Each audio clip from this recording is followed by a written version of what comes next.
Right. अस्सलाम वालेकुम। अच्छा बेटा, हमने एजीडी क्लासेस का ये पहला सेशन है हमारा।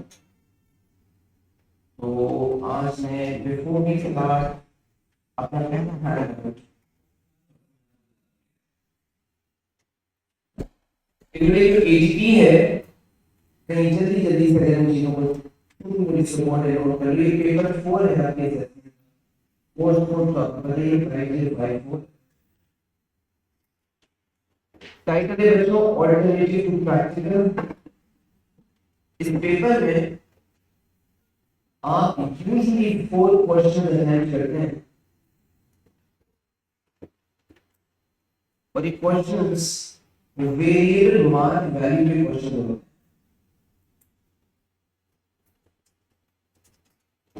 पेपर 2 भी है। पूरा पेपर कंप्लीटली स्ट्रक्चर्ड है।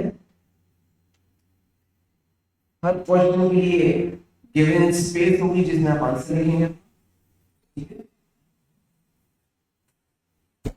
इस पेपर का मार्क वैल्यू 40 मार्क्स, पहले 30 होता था, अभी ये 40 मार्क का पेपर है। और ये पेपर जो आपकी असेसमेंट में वेट करेगा टोटल, ये 20% वेट करेगा।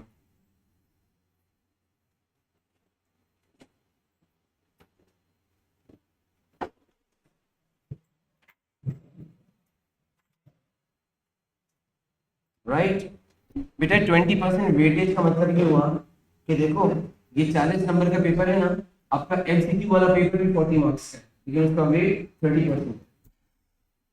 तो हर वो 1 मार्क जो आप पेपर 1 में स्कोर करते हैं वो हैवियर होगा, मोर कंट्रीब्यूटिंग होगा to the result as compare to 1 mark score in paper. तो पेपर 4 की मार्क वैल्यू सब पेपर में कम है, वेटेज सबसे कम है। ठीक है। इसमें 4 क्वेश्चन आते हैं। वो जो 4 क्वेश्चन आपके पास पहले 5 आया करते थे बहुत पहले, लेकिन अभी 4 क्वेश्चन आते हैं। इन 4 क्वेश्चन का स्ट्रक्चर कुछ ऐसा होता है कि कुछ सिलेबस के ऐसे चैप्टर्स हैं जिन पे बहुत फ्रीक्वेंट क्वेश्चन बन रहे हैं। उनमें से एक है मेजरमेंट, जो पहला चैप्टर है। बेटा मेजरमेंट से मतलब use of micrometer, use of calliper, use of metre ruler, use of stop watches, oscilloscope, इन सब के यूजेस वगैरह आज हम सीखेंगे। तो ये जनरल मेजरमेंट्स का एक क्वेश्चन जरूर होता है पेपर में in most of the case. एक ना एक क्वेश्चन पेपर में इलेक्ट्रिकल सर्किट डिजाइन होता है।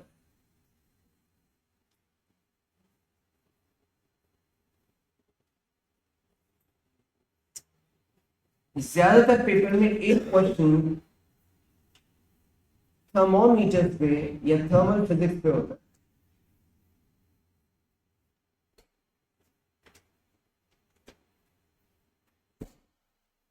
हीट कैपेसिटी की डिटर्मिनेशन, लेटेंट हीट वगैरह की डिटर्मिनेशन।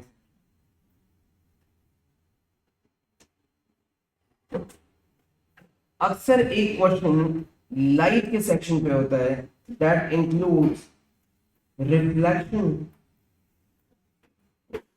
जिसमें आप इंक्लूड कर लीजिए रिफ्लेक्शन को, इसमें आप इंक्लूड कर लीजिए रिफ्रैक्शन को,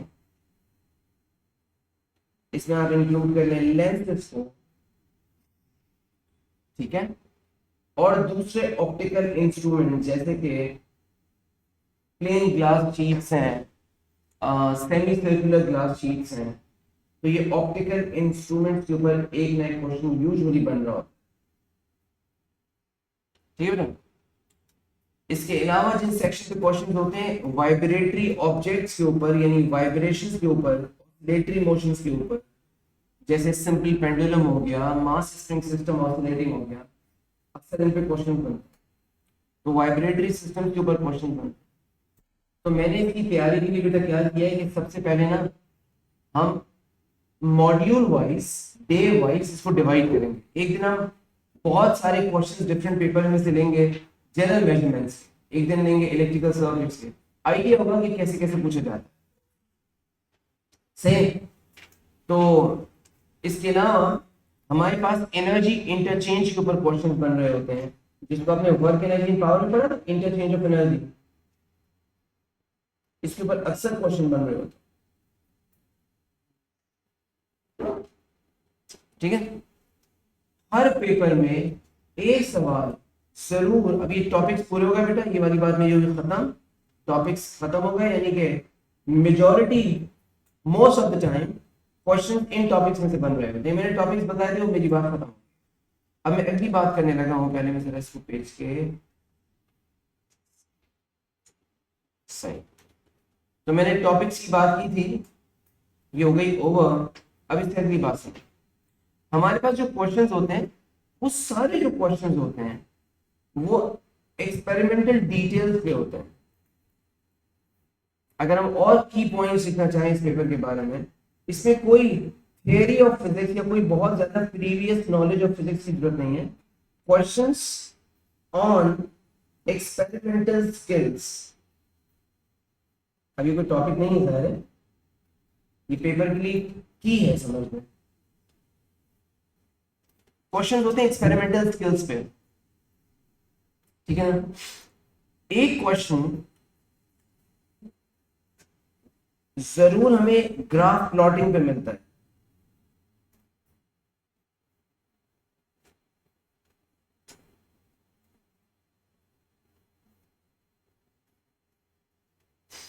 और शायद उसके पीछे कोई एक्सपेरिमेंट होगा, ऑब्जर्वेशन टेबल होगी, जिससे ग्राफ बनाएंगे, उससे रिजल्ट्स निकालेंगे, आज भी देखेंगे इंशाल्लाह।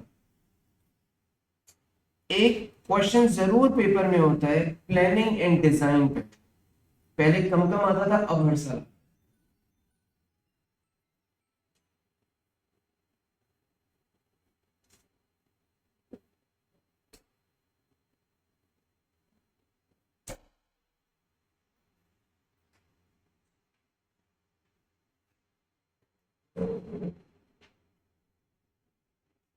राइट।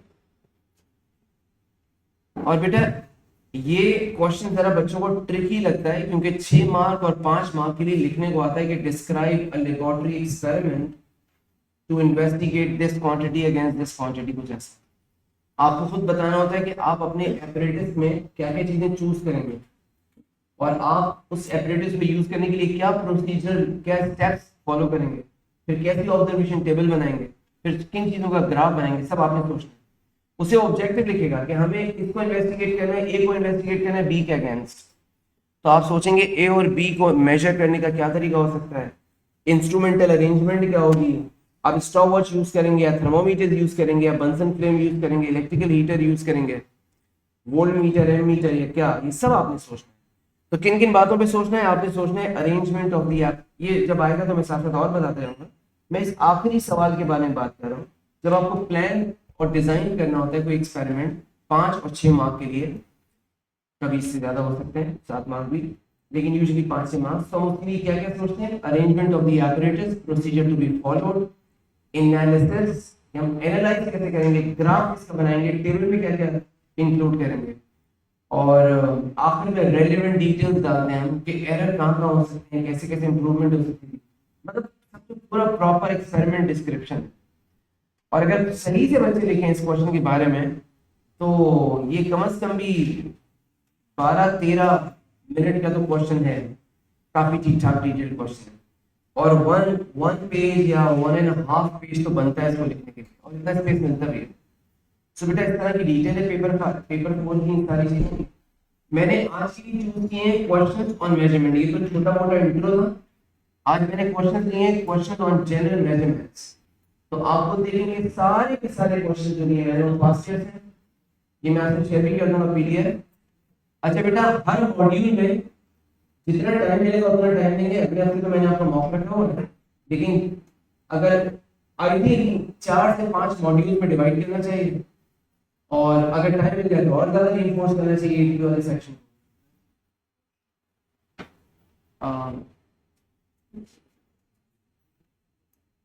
इसके अलावा बेटा हर हैंडआउट में ना मैंने क्वेश्चंस करेक्ट किए हैं ज्यादा उसी पर्टिकुलर सेक्शन के ऊपर, जैसे आज जनरल मेजरमेंट्स के ऊपर, तो आई ट्राई कि जनरल मेजरमेंट में जो जो पॉसिबल अच्छे क्वेश्चन थे पास्ट ईयर में वो लिए हैं। लेकिन बेटा क्लास के अंदर सारे कंप्लीटली सॉल्व करेंगे ये पॉसिबल नहीं है, कोशिश करेंगे ज्यादा में ज्यादा करें, और जो नहीं हो सकेंगे फिर वो मैं आपको घर के लिए करके करने के लिए दूंगा और फिर आपके साथ सॉल्यूशन शेयर कर दूंगा एक दिन के बाद। ठीक, हमारी इस एक्सरसाइज शीट का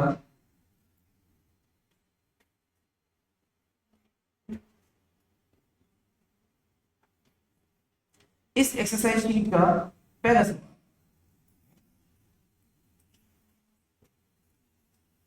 आई होप आप अपना ड्रॉ करने की चीजें प्रोटेक्टर, रूलर, पेंसिल, रबर जरूर लाए होंगे क्योंकि एबीपी में प्लॉटिंग तो करनी पड़ती है। कह रहे टू स्टूडेंट्स, और से सुनना, two students decide to compare their running shoes to see which has a better grip. Plan ये किया कि इन्होंने एक बोर्ड लिया, इस बोर्ड को इन्होंने इस तरह से क्या किया, इसके ऊपर शू रखा, दिख रहा होगा आपको शू रखा है, और अभी क्या करेंगे, इस बोर्ड को एक तरफ से लिफ्ट करेंगे, ये जेंटली इसको लिफ्ट करते जाएंगे बोर्ड को, बोर्ड ऐसे हो जाएगा, फिर बोर्ड ऐसे हो जाएगा, फिर बोर्ड ऐसे लिफ्ट होते जाएगा, और एक सर्टेन पॉइंट पे जाके ऑब्जर्व करेंगे शू हैज बिगन टू स्लाइड। जिस लिफ्ट के ऊपर या जिस पॉइंट के ऊपर इसे स्लाइड करना शुरू कर दिया वहां इसको लिफ्ट करना बंद कर देना चाहिए। मिसाल में ये वो जगह है जहां से स्लाइड करना शुरू कर दिया तो यहीं रुक जाए और इस एंगल को मेजर करना है। तो ये बताएं कैसे पता चलेगा कि कौन से शू का बेहतर ग्रिप है? जो ज्यादा बड़े एंगल से स्किड करना शुरू करे उसका ज्यादा बेटर ग्रिप है, नॉर्मल फ्रिक्शन। तो क्वेश्चन के पहले पार्ट में कह रहे हैं कि should explain why the student lifts the end of the board slowly. अगर वो तेजी से लिफ्ट करेगा तो क्या अच्छे से जज कर पाएगा कि किस जगह उसने स्किड करना शुरू किया, स्लाइड करना शुरू किया। 1 मार्क लिख रहे हैं to find the exact inclined position of the board, to find the exact inclined position of the board, charge नहीं हो, ये चार्ज नहीं हो रहा है, बैठ जा देख लेना। To find the exact inclined position of the board where the shoe starts to slide.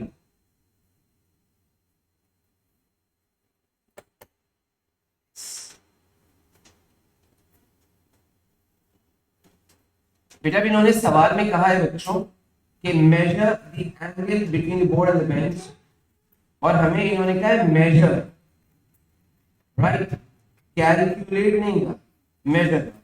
तो एंगल मेजर करने के लिए क्या करेंगे आप, यहाँ पे रख देंगे एक प्रोटेक्टर जो आपके पास होगी, उस प्रोटेक्टर को रखेंगे और उस प्रोटेक्टर से ये वाला एंगल यानी कि ये वाला एंगल मुझे मेजर करके दे देंगे।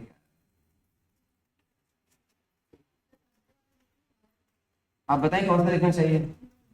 Yes, incline, angle of incline, inclination. हाँ जी, 22, 23, 24, किसी और ग्रुप में हमने 22 दिया था तो 23 आपने लिया तो 23, राइट। अच्छा बेटा इसमें इतनी परफेक्शन इसलिए नहीं होगी कि ये रीसाइज डायग्राम है आपके पास थोड़ी सी छोटी है, जब ये प्रॉपर A4 साइज की पिक्चर होगी तो आप बेहतर कर पाएंगे इसको। तो तकरीबन 23 डिग्री है, ये हमने मेजर किया प्रोटेक्टर को प्रॉपर यूज करके, ठीक है। हम पानी से रहेंगे। अच्छा इसके बाद ये कहते हैं सजेस्ट, नहीं सॉरी, इन्होंने कहा one of the students measures the angle between board and the bench with a protector. Just one practical difficulty. हम तो बेटा पिक्चर में कर रहे हैं, प्रैक्टिकली जब ये प्रोटेक्टर को रख के कोई करेगा सोचो तो उसको प्रैक्टिकल डिफिकल्टी क्या होगी? मुश्किल नहीं है कि एक हाथ से बोर्ड को होल्ड करना अपनी जगह जहां आप फिक्स करना चाह रहे हैं और प्रोटेक्टर को भी रख के मेजर करना। साइमल्टेनियसली जॉब बड़ा मुश्किल है। आप बोर्ड को होल्ड करें और प्रोटेक्टर को उसके ऊपर रखें। अभी तो पेपर पे रखा है आपने आसानी से, पिक्चर पे रखा है, लेकिन फिजिकली प्रैक्टिकली इसको रखना और साथ में मेजर करना विद एक्यूरेसी। आप प्रोटेक्टर रखेंगे इतने में बोर्ड हिल जाएगा, हम तो एग्जैक्ट पोजीशन चाह रहे हैं। तो क्या लिखना चाहिए? It is difficult to hold, it is difficult to hold the board in the inclined position It is difficult to hold the board in the inclined position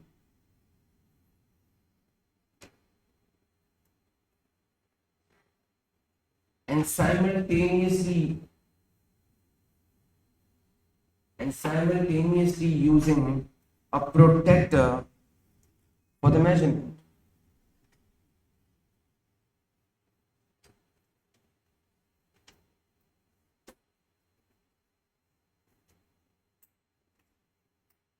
Alright.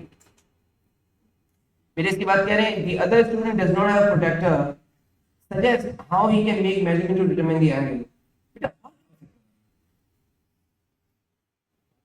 बड़ा आसान, लेंथ मेजर हो सकती थी। हाँ जी, ये सुनो, अगर लेंथ मेजर करें और ट्रिग्नोमेट्रिक रेशियो यूज करें तो क्या कन्वीनियंस एंगल ही निकल आएगा। आप बताएं, तीन लेंथ आपको नजर आ रही है, एक लेंथ ऑफ द बोर्ड है, एक है हॉरिजॉन्टल ये वाली लेंथ, और एक है वर्टिकल। इनमें से सबसे डिफिकल्ट टू मेजर कौन सी है? नहीं, हॉरिजॉन्टल मुश्किल है। उसकी वजह बताइए, ये तो पिक्चर है दोबारा से, ये बताओ ये कैसे एग्जैक्टली बताओ जज करोगे कि बोर्ड यहाँ पे खत्म हो। जब आप यहाँ पे कोई रूलर रखोगे, यहाँ रूलर रखोगे तो यहाँ खत्म हो रहा है इस जगह, या इसके बाद खत्म हो रहा है, शक आएगा ना। इसका हॉरिजॉन्टल लेंथ देना बहरहाल मुश्किल है, लेकिन लेंथ ऑफ द बोर्ड बड़े मजे से आ जाएगी, कुछ भी नहीं है। और to what height you have lifted the board, ये भी काफी आसानी से मिल सकता है। तो क्या हम कह सकते हैं कि बोर्ड का height to which the board has been lifted and length of the board, इन दोनों का मेजर कर लेंगे। तो इनको अगर मेजर करना है तो इनको अलग अलग कलर करके इनके नेम करते हैं। जैसे मैंने ऐसे कर दिया, अब आप तो पेंसिल से करेंगे तो आप इसे लिख दें, ये है हमारा वाई, और जो लेंथ ऑफ द बोर्ड है, लेंथ ऑफ द बोर्ड हमारा है एक्स, या लेंथ ही ले लें,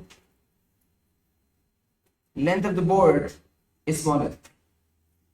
तो बेटा अगर हमारे पास हाइपोटेन्यूज हो किसी ट्रायंगल का और ऑपोजिट हो तो क्या करते हैं हम? Sine theta. और साइन थीटा कैसे लिखते हैं कि साइन थीटा क्या लिखते हैं बेटा? Opposite by hypotenuse. और क्या इससे हमारे पास बड़े आसानी से, रिलेटिवली आसानी से, विद मोर एक्यूरेसी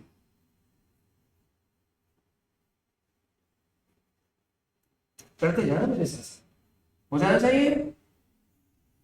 आपने अपने पास साइड में चीजें लिखनी, जो वेरिएबल आपने खुद ही डिफाइन किया उनको यूज कर लिया, sine inverse y over l करके इसका थीटा निकाल दिया। सो ये कर लेने के बाद अब इसको आंसर करें वर्ड्स में। Other student does not have protractor, तो 1 मार्क के लिए लिख सकते हो कि the student can measure length of the board and the height to which it is lifted, and the height to which it is lifted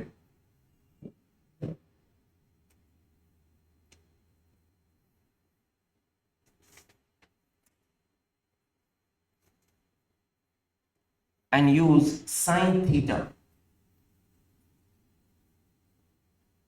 and use sine theta। सही बेटा, आगे बढ़ो, शाबाश, जल्दी से। This is done.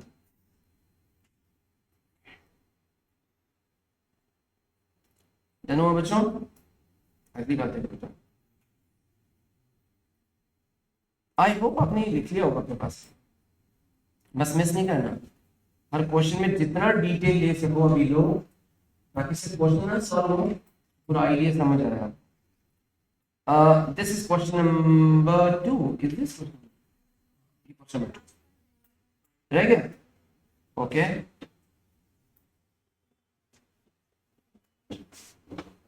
Describe how the student determine which shoe has a better grip.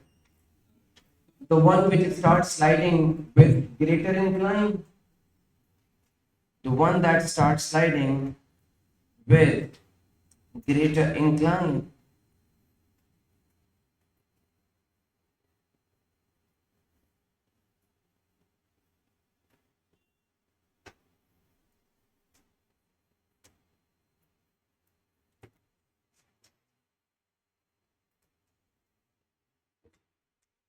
हो गया?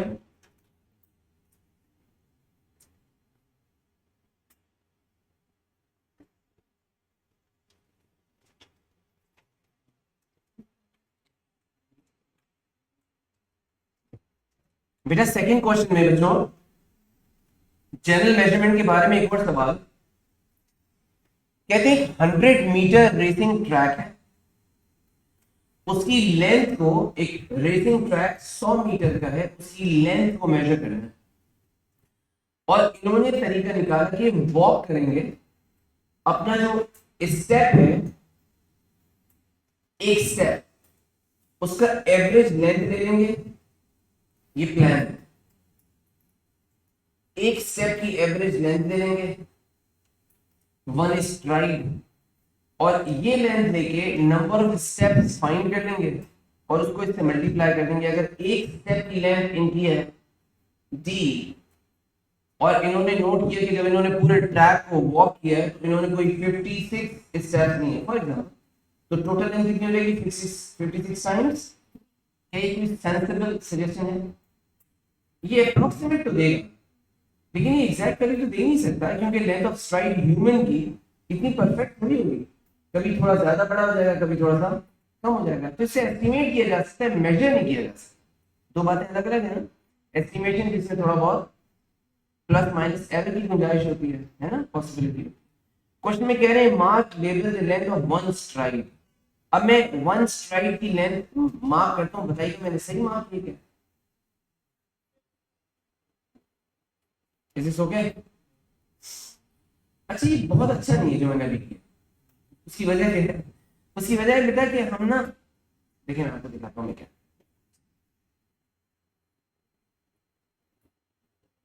मैंने एक डिस्टेंस रेड में मार्क किया है, एक डिस्टेंस ब्लू में मार्क किया है।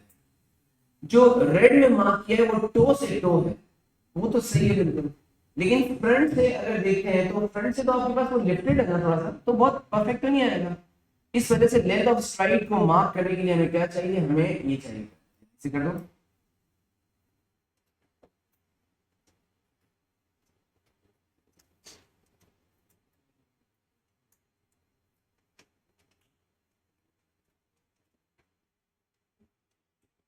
So you get length of this stride, length of one step, distance covered in one step. Okay. और इन्होंने क्या है, इसको मार्क भी करो, क्या क्या बेटा मार्क करने को? डिस्टेंस डी या एल को। तो भाई हमारे पास length of one stride small L ये है, आप सबने मार्क कर लिया हुआ है वो, आगे बेटा। अब कह रहे हैं estimate value for the length of the STRIDE of the student. अच्छा सेंटीमीटर में बताओ कितना? ओए तुम लोग इससे मेजर कर रहे हो? नहीं नहीं, क्वेश्चन दोबारा पढ़ो बेटा। नॉर्मल कोई ह्यूमन जब वॉक करेगा तो उसके वन स्ट्राइड की लेंथ 0.9 सेंटीमीटर, ये कौन है वो?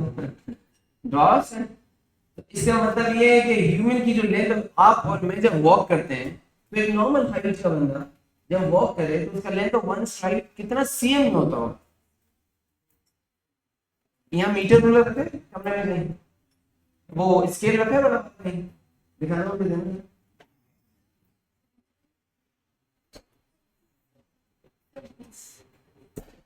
20 centimetre is a good estimate. 25-30 centimetre भी अभी आपको देखेंगे तो अंदाजा हो जाएगा। तो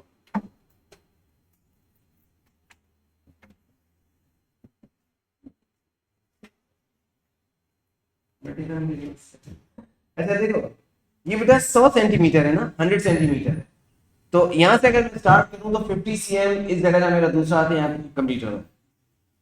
क्या नॉर्मल वॉक में इतना वन स्टेप हो सकता है? इतना हो सकता है, इससे थोड़ा कम भी हो सकता है। तो 30, 35, 40, 25 ये सब एक्सेप्टेबल एस्टिमेट्स। तो ऐसे करते हैं, एक जैसे आंसर के लिए एक वैल्यू लिख देते हैं 30 cm, ताकि आगे की कैलकुलेशन अगर है तो वो सेम हो जाए। इस 30 सेंटीमीटर को अगर हमें मीटर में लिखना हो, ये 0.3, चलो आगे बढ़ो मीटर्स। अब कह रहे हैं using your answer calculate number of strides of the student in 100 metres. तो बेटा अगर 100 मीटर में 30 cm यानी कि 0.3, तो हाउ मेनी स्टेप्स, कितने बन रहे देखो,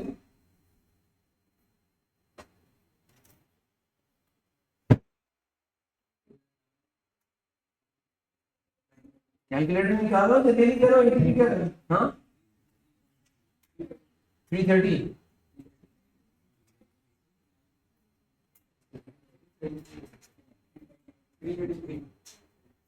333, तो राउंड ऑफ करके 330 अप्रोक्सीमेटली दे सकते हैं, 333 भी दे सकते हैं। आगे बढ़ो यार, डन हुआ।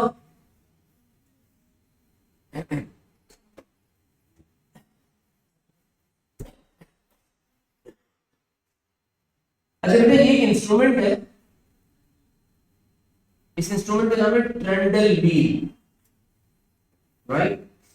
आपने शायद जब कभी कोई केबल डालने वाले आते हैं, पीटीसीएल वाले, जो टेलीफोन डिपार्टमेंट वाले, या आपका जो इंटरनेट कनेक्शन वाले आते हैं, तो उनके पास इंस्ट्रूमेंट होता है।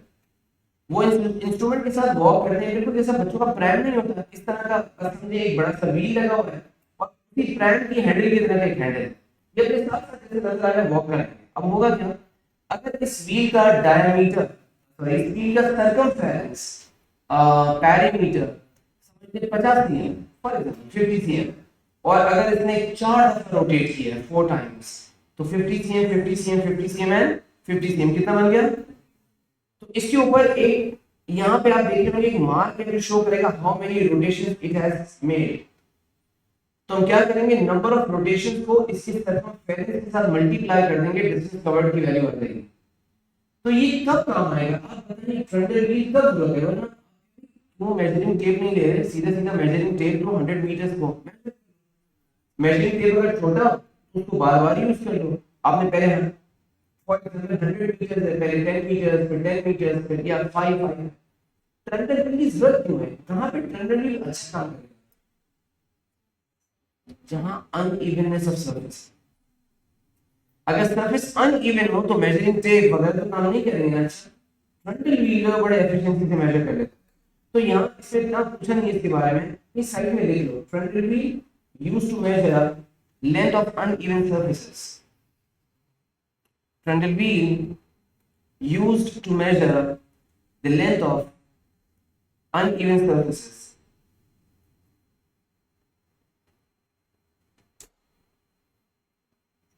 With accuracy.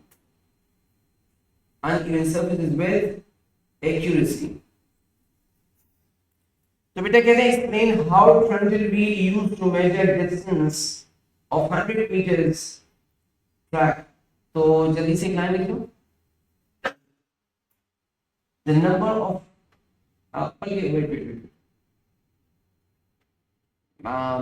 मैं लिख रहा था the number of rotations is multiplied with the circumference, या ये कहने के the product of the two, जैसे कि ऐसे लिखना, the number of rotations of the wheel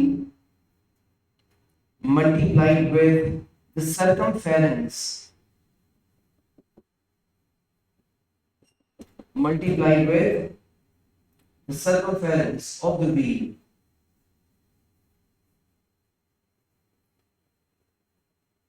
Okay?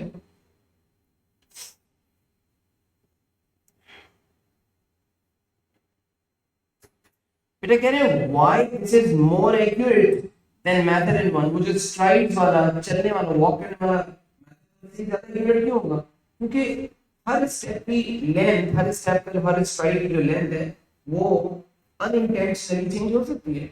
लिख सकते हैं कि the length of each stride is not same during the walk.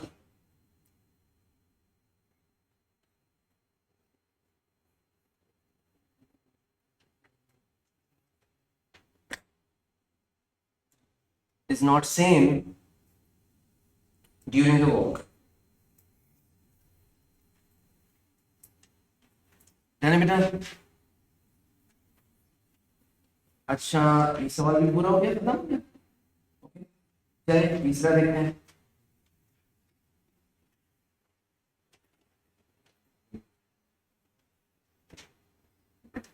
इस तीसरे सवाल में कह रहे हैं, देखो बेटा,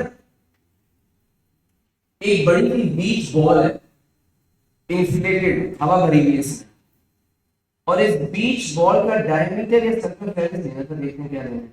कहते हैं कि स्टूडेंट आज स्टूडेंट डायमीटर, हाँ जी देख लीजिएगा, सवाल है डायमीटर के बारे में। एक बड़ी सी बीच बॉल का डायमीटर मेजर करना ऑब्जेक्टिव है हमारा, ठीक है। तो उन्होंने तरीका क्या लिया कि उन्होंने एक पीस ऑफ स्ट्रिंग लिया, एक रस्सी टाइप की चीज दी, और उसको पूरा बॉल, अब बॉल के साइज ऑफ द बॉल बंदे के सामने अंदाजा हो रहा हो, यानी कि ऐसा नहीं है कोई छोटी सी बॉल है और उसको हमने डायमीटर मेजर करने के लिए माइक्रोमीटर यूज कर लिया, इसलिए तो क्या है कि इन्होंने डायमीटर मेजर करने के लिए बड़ी सी बड़ी बॉल है, तो क्या किया इन्होंने, एक रस्सी ली, कोई स्ट्रिंग कोई वायर ली, पूरा ऐसे लपेटा और उसकी लेंथ ले ली। उस रस्सी की जो लेंथ आएगी फॉर वन कंप्लीट लूप, आप कह रहे हो क्या चीज होगी, सर्कमफेरेंस। सर्कमफेरेंस होता है 2 पाई आर, और 2 पाई आर में से डायमीटर निकालने के लिए क्या करना पड़ेगा, इसको पाई से डिवाइड करना पड़ेगा, क्योंकि 2 आर का मतलब डायमीटर। ये प्लान अच्छा है, पूछ इसमें खराबी नहीं करना है सवाल किसी के बारे में, इसमें इश्यूज बताएं क्या है। डायमीटर में इनएक्यूरेसी आएगी, क्यों?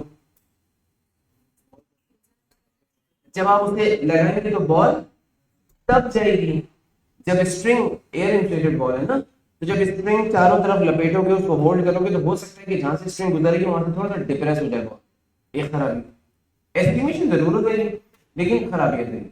दूसरी खराबी, जब आपने पूरी स्ट्रिंग को लपेटा तो क्या वो एग्जैक्टली सेंटर के अराउंड है या थोड़ा सा ऊपर थोड़ा सा नीचे, हमें पता, इतनी बड़ी बॉल है पता नहीं चलेगा, तो ये भी इनएक्यूरेसी की बात है ना। तो ये दोनों मेथड बहुत अच्छे नहीं है। हाँ, अगर यही मेथड यूज करना हो तो इसको मल्टीपल टाइम्स करना चाहिए, बॉल को घुमा घुमा के मल्टीपल टाइम्स, और फिर सारी वैल्यू से जो वैल्यूज आए हमारे पास उनका एवरेज, ये अच्छा प्लान हो सकता है। इन्होंने कहा है suggest one practical difficulty in measuring the circumference of the ball. तो सर्कमफेरेंस मेजर करने में प्रैक्टिकल डिफिकल्टी क्या है, ये डिफिकल्ट है कि स्ट्रिंग को एग्जैक्टली सेंटर के अराउंड लूप कर दिया जाए विद परफेक्शन, पॉसिबल नहीं है ऐसा। ऐसा कह सकते हैं कि it is difficult to loop the string exactly around center of the ball. It is difficult to loop the string, yeah, wrap the string exactly around the center of the ball. ठीक है?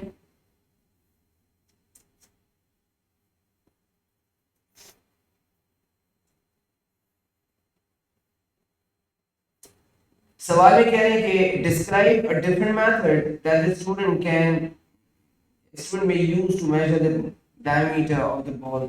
अच्छा, इन्होंने खुद से clue भी दे दिया, चलो yes कर दिया इन्होंने। कहते हैं कि कोई और मेथड बताओ जिससे डायरेक्टली, अभी तो देखो जरा, ये इटैलिक्स में लिखा हुआ है, नॉर्मल फॉन्ट से अलग, इसी में क्लू है, directly the diameter of the beach ball. Diameter निकालना था पहले सर्कमफेरेंस के थ्रू आता, अब डायमीटर निकालने के लिए डायरेक्टली बताने का निकालने का कोई तरीका सजेस्ट करो। तो क्या मैं कह सकते हैं कि भाई ऐसा करते हैं कि फ्लोर पे एक दीवार के करीब में लाके इस बीच बॉल को इस वॉल के अगेंस्ट ऐसे रख दो, और जहां बीच बॉल आपने रखी है वहां पे एक रूलर से या कोई भी ऐसी चीज जिसका शेप सेट स्क्वायर जैसा कुछ बन जाए, जानते सेट स्क्वायर, अगर ऐसा कोई कार्डबोर्ड हमारे पास, तो इससे क्या हो जाएगा, एग्जैक्ट पोजीशन आ जाएगी हमारे पास। और हम क्या करें, अब यहाँ एक सिंपल मीटर रूल इस्तेमाल करें, और मीटर रूल हमें क्या वैल्यू देगा, मीटर रूल हमें देगा यहां से लेके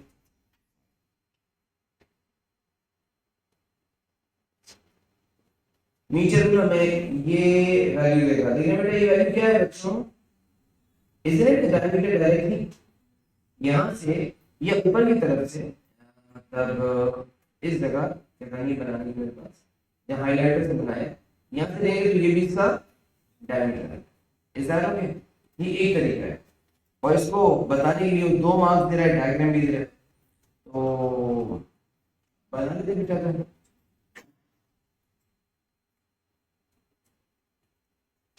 चीजों को लेबल कर लेना, ये जो नीचे है ये फ्लोर,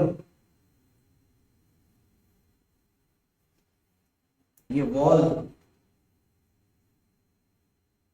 ये बीच वॉल, और जो मैंने ग्रीन कलर से बनाया है ये कार्डबोर्ड शीट से भी बनाया जा सकता है, वुडन पीस भी हो सकता है।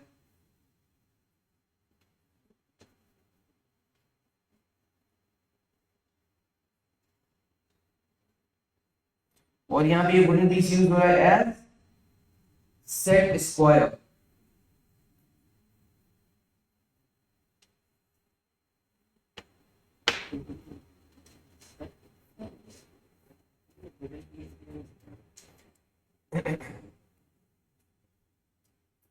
मैं इसको हटा देता हूँ। तो तुम जब मीटर रूल रखोगे तो मीटर रूल को यहाँ तक रखना है, या कभी गलती से तुम यहाँ भी रख सकते हो मीटर रूल को यहाँ तक।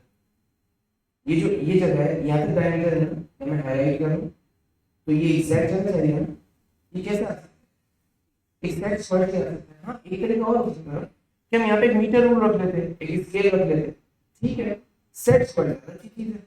वरना ये भी किया जा सकता था कि हम एक सिंपल मीटर रूलर या स्केल रख के काम कर रहे, वो एग्जैक्ट जगह निकाल, ठीक है। सो ठीक है बेटा, बस बच्चों को सेट स्क्वायर का यूज एक्सपेरिमेंट में आ जाए इस वजह से मैंने ये बनाया। मैं चाहता हूँ आप भी बनाएं। आगे बढ़े जाए, एक लाइन लिख दो बेटा इसके लिए। place the ball against a wall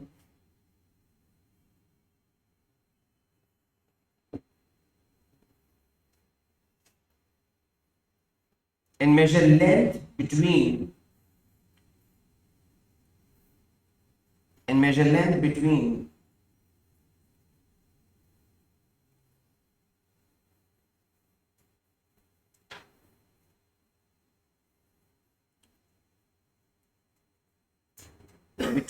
the wall and the wooden piece as shown.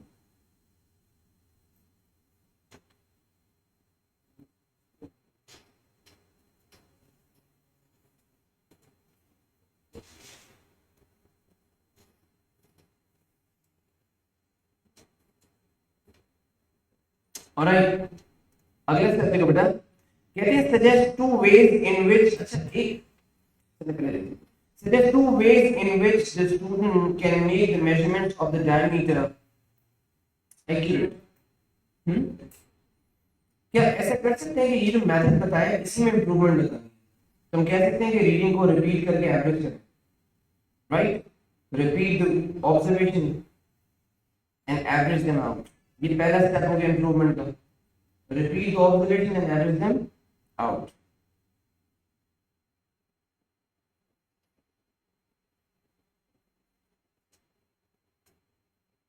दूसरी बात बेटा, जो मैंने लेंथ ली है, डायमीटर जो लेंथ में दिखा रहा हूं, अगर इस लेंथ को यहाँ के साथ साथ ऊपर से भी मेजर करें, जस्ट टू मेक श्योर हम सही मेजर कर रहे हैं, यहाँ से भी और यहाँ से, और जो दोनों वैल्यूज आए हैं दोनों बिल्कुल इक्वल हो तो ठीक, वरना एवरेज कर रहे हैं। सो ऐसा लिख दें, measure the length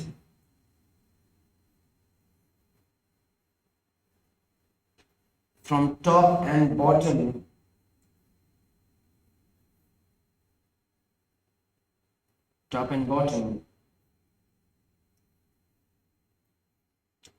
to average out the value.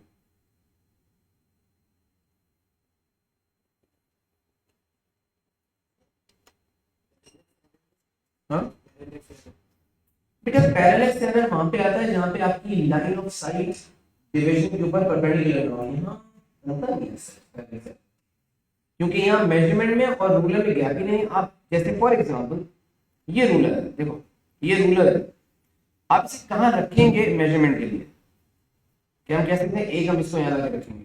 कौन सा कलर है इसे देख लो, क्या क्या कि नहीं है? अच्छा, इसके बाद मैं अभी ऑल्टरनेटिव मेथड कह रहा था, वो जरा समझो बेटा। बताओ, इस बॉल में से अगर पूरी हवा निकाल दें, कंप्लीटली हवा इसमें से निकाल दें और फ्लैट बिल्कुल कर दें इसको फ्लोर पे, तो क्या ये सर्किल बन जाएगा? है ना? उस सर्किल को अगर हम 2 फोल्ड करें तो ये ऐसा हो जाएगा जैसे नमाज की टोपी होती है। यस, और अगर हम नहीं, ऐसा नहीं, ऐसे। हाँ बेटा, डिफ्लेट किया, फ्लोर के ऊपर इसको रखा, डिफ्लेट कर दिया और फिर इसको 2 फोल्ड किया तो ये सेमी सर्किल बन जाएगा। इस सेमी सर्किल को डायरेक्टली यहां से लेके अंदर की लेंथ देंगे तो क्या आ जाएगा हमारे पास? डायमीटर। लेकिन इसमें भी एरर होगा, तो लिख जरूर है, ये किसका आंसर होगा? ये हमारे बी का ही आंसर है, ऑल्टरनेटिव आंसर। कहीं जगह बना के लिख दो कि जब मैं आपको सॉल्यूशन भेजूंगा तो मैं इस तरह से भेजूंगा, ठीक है, कि ये डिफ्लेटेड बॉल है, ये डायमीटर है। बस एक लाइन लिखें कि deflate the ball, deflate the ball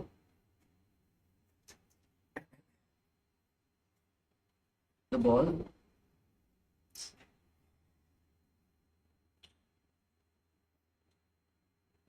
and measure the length as shown for diameter। अब बेटा अगर रफली फिलहाल ये पिक्चर बना सकते हो, रफली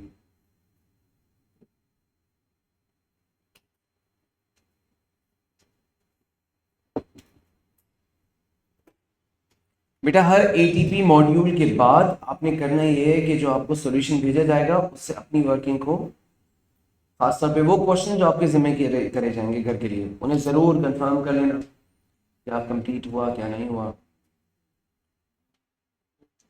सो आगे बढ़े। नेक्स्ट क्वेश्चन इसलिए बहुत अहम है, दो नेक्स्ट, कि उसमें हम एक प्रॉपर इंस्ट्रूमेंट पढ़ रहे हैं, सीआरओ। पहले मैं क्लियर कर रहा हूं, बच्चों को बड़ी कंफ्यूजन है जैसे सीआरओ हमारे कोर्स में किस तरह से। पहले सीआरओ में ना पूरा सीआरओ का इंटरनल सर्किटरी आपको पढ़ना होता था कि सीआरओ की इंटरनल फंक्शनिंग क्या है, हाउ इट वर्क्स, वो इमेजेस कैसे, वो डिस्प्लेस कैसे प्रोड्यूस करता है। अब नहीं है, अब सीआरओ को ऐसा मेजरिंग इंस्ट्रूमेंट पढ़ना। तो मैं चाहूंगा कि सीआरओ के बारे में जो नोट्स है ना, वो भी बच्चे इसी पेज पे कहीं जगह बना के साइड में लिखना। सबसे पहले सीआरओ है क्या? मेजरिंग इंस्ट्रूमेंट है। What does it measure? दो चीजें, सीआरओ वोल्टेज मेजर करता है और सीआरओ टाइम इंटरवल्स मेजर करता है। तो हम कहीं पे भी जगह बना के लिख देंगे दैट इज सीआरओ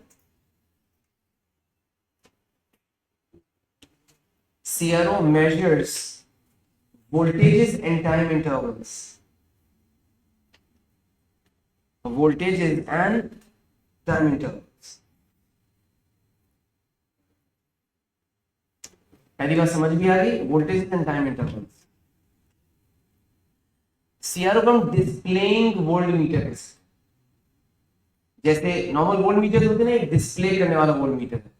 तो सीआरओ करता क्या है? सीआरओ किसी भी इलेक्ट्रिकल वेव को अपनी स्क्रीन पे शेप करता है, यानी उसकी डिस्प्ले दिखाता है। A CRO displays an electrical wave। CRO displays an electrical wave।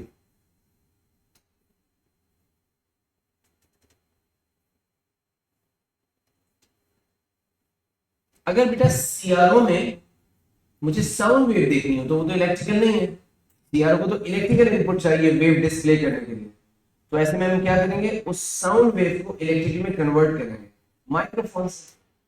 जो ये माइक्रोफोन है जिसको मैं यूज कर रहा हूं, या अगर फॉर एग्जांपल किसी सीआरओ से हमें सन से आने वाली कॉस्मिक रेडिएशन या सोलर जो रेडिएशन है उनको ऑब्जर्व करना है, तो कोई फोटो वोल्टेक्स है, जो मतलब जो भी सिग्नल है देखना चाह रहे हैं उसको इलेक्ट्रिकल में कन्वर्ट करें।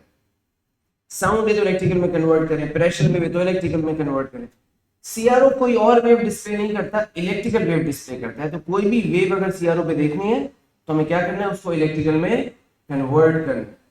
हर वेव को या हर सिग्नल को इलेक्ट्रिकल में कन्वर्ट करने के लिए कोई ना कोई डिवाइस होती है, जिसे बोलते हैं ट्रांसड्यूसर। जैसे जो माइक्रोफोन है ये ट्रांसड्यूसर है जो कन्वर्ट करता है साउंड वेव्स को electrical wave, loud speaker transducer है जो कन्वर्ट करता है इलेक्ट्रिकल वेव्स को वापस।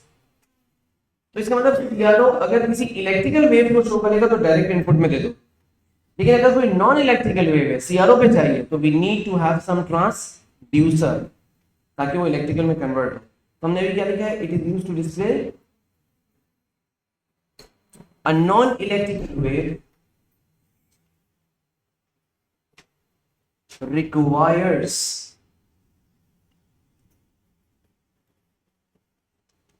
a non-electrical wave requires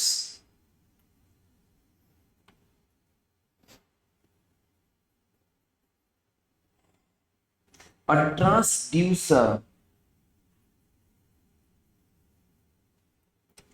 transducer to be displayed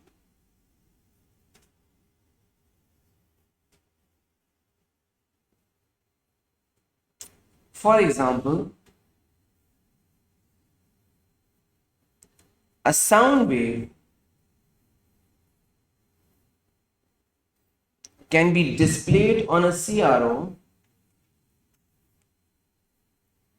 Sound wave can be displayed on a CRO through a microphone.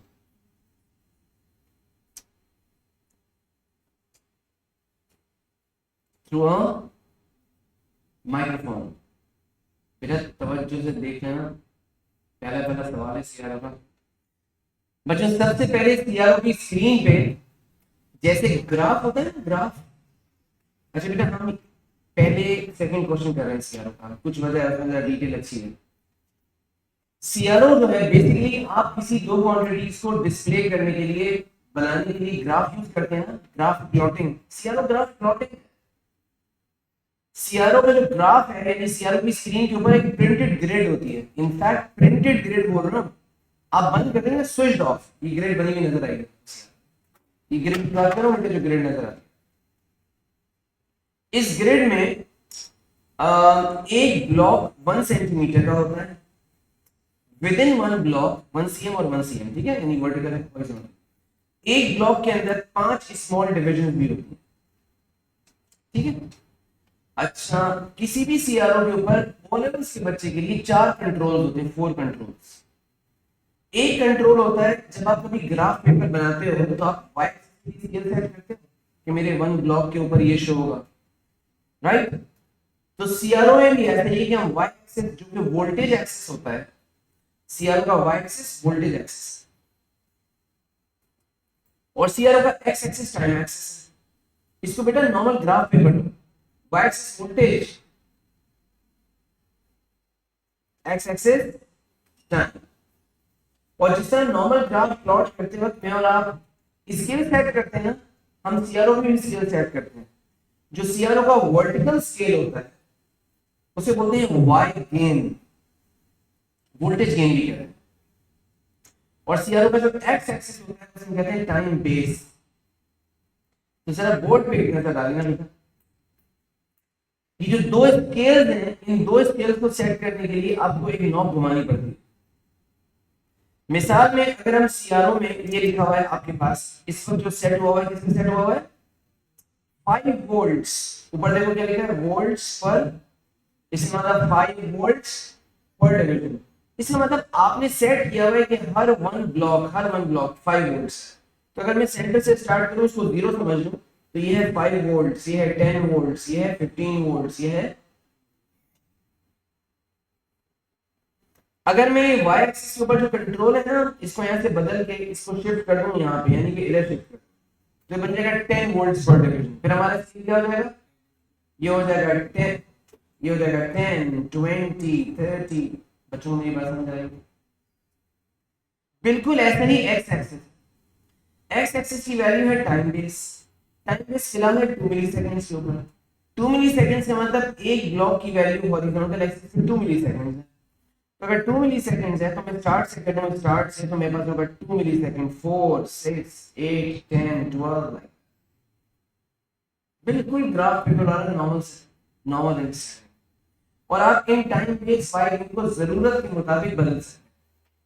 ठीक है, तो ऐसा करते हैं। अच्छा, ये मैंने दो कंट्रोल बताए, time base and Y gain.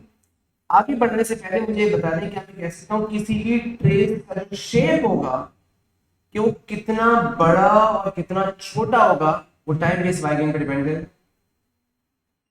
Yes, अगर मैं वाई गेन को बढ़ा देता हूं तो ये बताएं इस सिग्नल की हाइट को क्या होगा, वो कम हो जाएगा। जैसे अभी 5 वोल्ट पर डिवीजन है और आप देख रहे हैं सिग्नल की हाइट को बच्चे अंदाजा लगा रहे हैं, सिग्नल की हाइट तकरीबन 0 से स्टार्ट करें तो 1.5 डिवीजन है। 1.5 डिवीजन का मतलब 7.5 वोल्ट तकरीबन। अगर ये 7.5 वोल्ट का सिग्नल है तो सिग्नल थोड़ी बदलेगा, मैं स्केल बदल सकता हूं। अब अगर 7.5 वोल्ट का सिग्नल है और मैंने स्केल कर दिया 10 वोल्ट्स पर डिवीजन, 10 वोल्ट्स पर डिवीजन, तो आप बताएं ये जो पीक वैल्यू है कि ये एक डिवीजन के भी नीचे आ जाएगी, कुछ ऐसा हो जाएगा। इसका मतलब ये हुआ कि अगर हम वाई गेन को बड़ा करते हैं तो जो सिग्नल है वो छोटा होगा, और अगर हम एक्स एक्सिस को भी बड़ा करते हैं तो सिग्नल एक्स एक्सिस के ऊपर भी छोटा होगा। इस बात को उल्टा करते हैं, पहले एक साथ बोलते हैं कि अगर हम वाई गेन और टाइम बेस को बढ़ाते हैं तो सिग्नल श्रिंक करेगा, और अगर हम उन्हें कम करते हैं तो सिग्नल एक्सपैंड करेगा। बात समझ आ गई? ये हैं दो कंट्रोल्स, दो और हैं, उनका अलग बताता हूँ, पहले उनके लिए एक लाइन के लिख लो।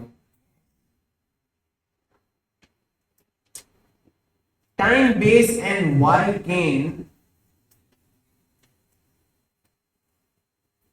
time based and y gain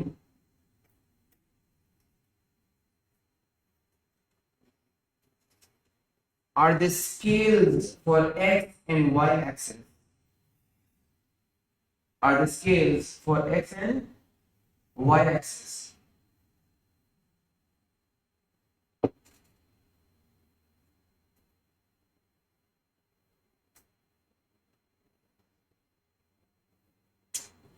एक और लाइन लिखो, if time base and y gain are increased,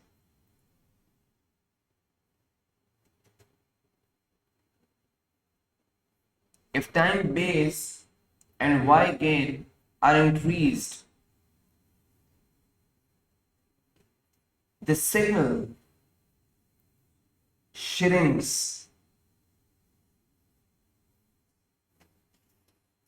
जो सिग्नल का ट्रेस होगा वो श्रिंक करेगा, और वाइस वर्सा है, बस इतना काफी है।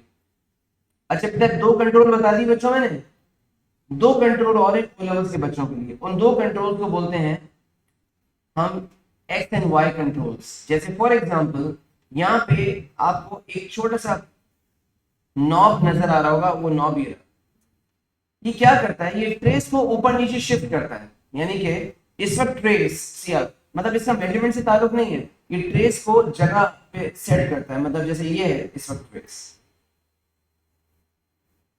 और अगर वो y की पोजीशन जो मैं बता रहा हूँ x y की पोजीशन उसको मैं ऊपर नीचे करता हूँ तो ये पूरा ट्रेस ऊपर और नीचे जाएगा। इससे पता है मेजरमेंट पे तो फर्क नहीं पड़ेगा ना, उसी जगह बदल रही है। हमें आइडियल जगह कहाँ रखना चाहिए ट्रेस को, सेंटर पे ऑब्जर्वेशन के लिए। तो ये होता है इसलिए कि अगर आपने ऑन किया वो ट्रेस आपका इधर आता है, तो उस ट्रेस को उठा के इधर यहाँ होगा, तो हम ये वाला पार्ट तो हम नहीं देख पा रहे हैं, तो हम क्या करेंगे, इस ट्रेस को उठा के, इस ट्रेस को उठा के मतलब एक्स एंड वाई कंट्रोल के थ्रू हम इस ट्रेस को उठा के सेंटर पे करते हैं ताकि इसके सारे फीचर्स नजर आए। बच्चों को ये बात क्लियर हो गई? तो चार कंट्रोल हो गए बच्चों ओ लेवल्स के लिए, ओ लेवल्स के बच्चों के लिए। दो हैं जो स्केल सेट करते हैं, वाई गेन टाइम बेस, और दो हैं जो उसकी पोजीशन को ऊपर नीचे करते हैं, दैट्स ठीक है ना। अच्छा, इस तरह की बात पे जा रहा हूं।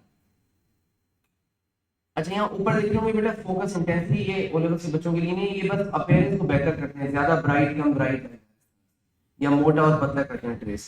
अब एक अहम बात सुन लेना, जब हम कोई सीआरओ ऑन करें, जब हम कोई सीआरओ ऑन करें और इस सीआरओ पे मैं इतना चला ब्लैक निकाल लूं ताकि इस पे चलिए रन, ये सीआरओ है फॉर एग्जांपल, अगर आप इस सीआरओ का इस पे कोई सिग्नल इनपुट पे ना दें, कोई साउंड वेव ना दें, कोई प्रेशर, कोई इनपुट है ही नहीं, बस ऑन किया है, तो सीआरओ पे गौर से देखना बेटा, सीआरओ के ऊपर आपको ट्रेस को कैसा नजर आएगा। ऑन किया है आपने, अब अगर आप इनपुट देते हैं सिग्नल और वो साइन वेव सिग्नल है, नॉर्मल एसी जो हमारे घरों पे आता है, इसका शेप कुछ ऐसा हो जाएगा। अगर वो फिर ट्रायंगुलर वेव है तो इसका शेप कुछ ऐसा हो जाएगा। अगर कोई सॉ टूथ वेव है तो इसका शेप सॉ टूथ जैसा हो जाएगा। अब डिपेंड करता है सिग्नल का शेप कैसे है, लेकिन अगर कोई सिग्नल नहीं है तो सीआरओ की स्क्रीन पे क्या नजर आएगा, एक हॉरिजॉन्टल लाइन।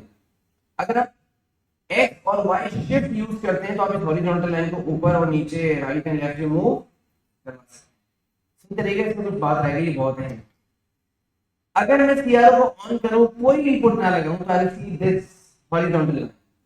लेकिन अगर मैं अब इसमें टाइम बेस ऑफ कर दूं, ऑफ, तो एक्स एक्सिस ऑफ हो जाएगा और ये पूरा डिस्प्ले हमें नजर आएगा simply as a dot. CRO का डिस्प्ले हॉरिजॉन्टल लाइन होता है अगर टाइम बेस ऑन हो। अगर हम टाइम बेस को ऑफ कर दें, no time base, zero reading, तो एक डॉट होगा और फिर एक्स और वाई से डॉट ऊपर और नीचे मूव करें। Is that okay? तो कहीं पे एक जगह बना के लिखना पड़ेगा कि टाइम बेस अगर ऑफ कर दें तो जो अपीयरेंस है वो एक डॉट में कन्वर्ट हो जाएगा। With the time base switched off, the CRO trace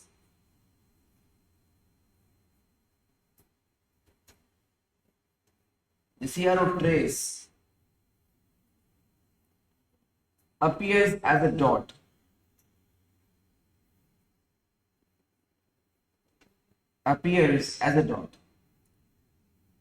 अच्छा ये बताएं, टाइम बेस ऑफ करने से क्या चीज बंद हुई? हॉरिजॉन्टल स्प्रेड बंद हो गया। तो अब गौर से मैं कुछ पूछ रहा हूं आपसे, हमने टाइम बेस ऑन किया होता और किसी सीआरओ के ऊपर जो ट्रेस इनपुट दे दिया, टाइम बेस ऑन है, नॉर्मल सिनेरियो है और सिग्नल कुछ इस शेप का है,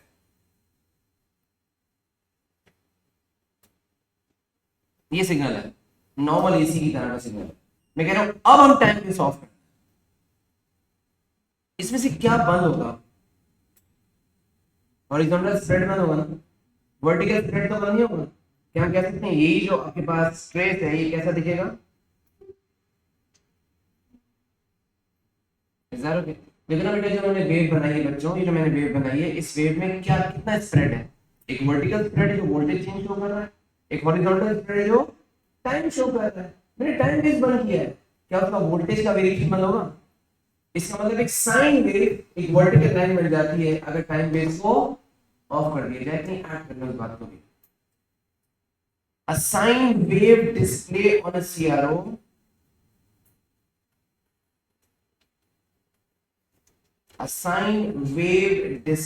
a CRO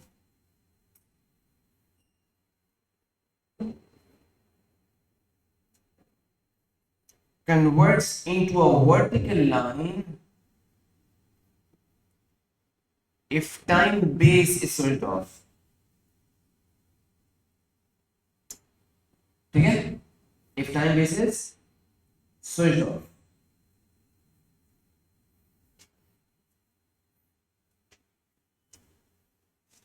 बेटा बताना, मैं अगर तुम लोगों से कहूं कि ये हमारे पास, फर्स्ट कर लो कि ये हमारे पास इस वक्त एक सिग्नल था, इसका एम्पलीट्यूड यानी इसका मैक्सिमम वोल्टेज निकालना है, तो आप ये वाली हाइट लोगे ना,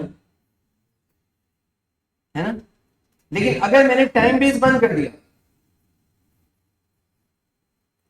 तो ये डिस्प्ले वेव नहीं दिखेगा मुझे, ये डिस्प्ले ऐसा दिखेगा। अब बताएं अब मैं एम्पलीट्यूड कैसे लूं?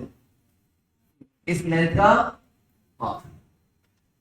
तो अगर किसी एसी सिग्नल में, गौर से सुनना इन बातों को, किसी एसी सिग्नल को डिस्प्ले कर रहे थे आप, आपने टाइम बेस ऑफ कर दिया, वो वर्टिकल लाइन बन गया। अब सिग्नल का एम्पलीट्यूड क्या है? उस लाइन का हाफ, क्योंकि उसका हॉरिजॉन्टल स्प्रेड बंद हुआ है, वर्टिकल स्प्रेड बंद। बहुत सारी बातें मैंने कर ली, अब जल्दी से क्वेश्चन पे आते हैं और देखते हैं क्या क्या पूछे सवाल में इन्होंने। बहुत अच्छा सवाल है सीआरओ को स्टार्ट करने के लिए। सिग्नल दे रहे हैं बेटा, इस सिग्नल को रीड करते हैं, सिग्नल की वैल्यू क्या है। सही है? जैसे मैं काम कर रहा हूं तुम लोग भी साथ साथ करते चले जाना, रुकना नहीं, ठीक है? हम लिख रहे हैं सिग्नल में वैल्यू क्या क्या है।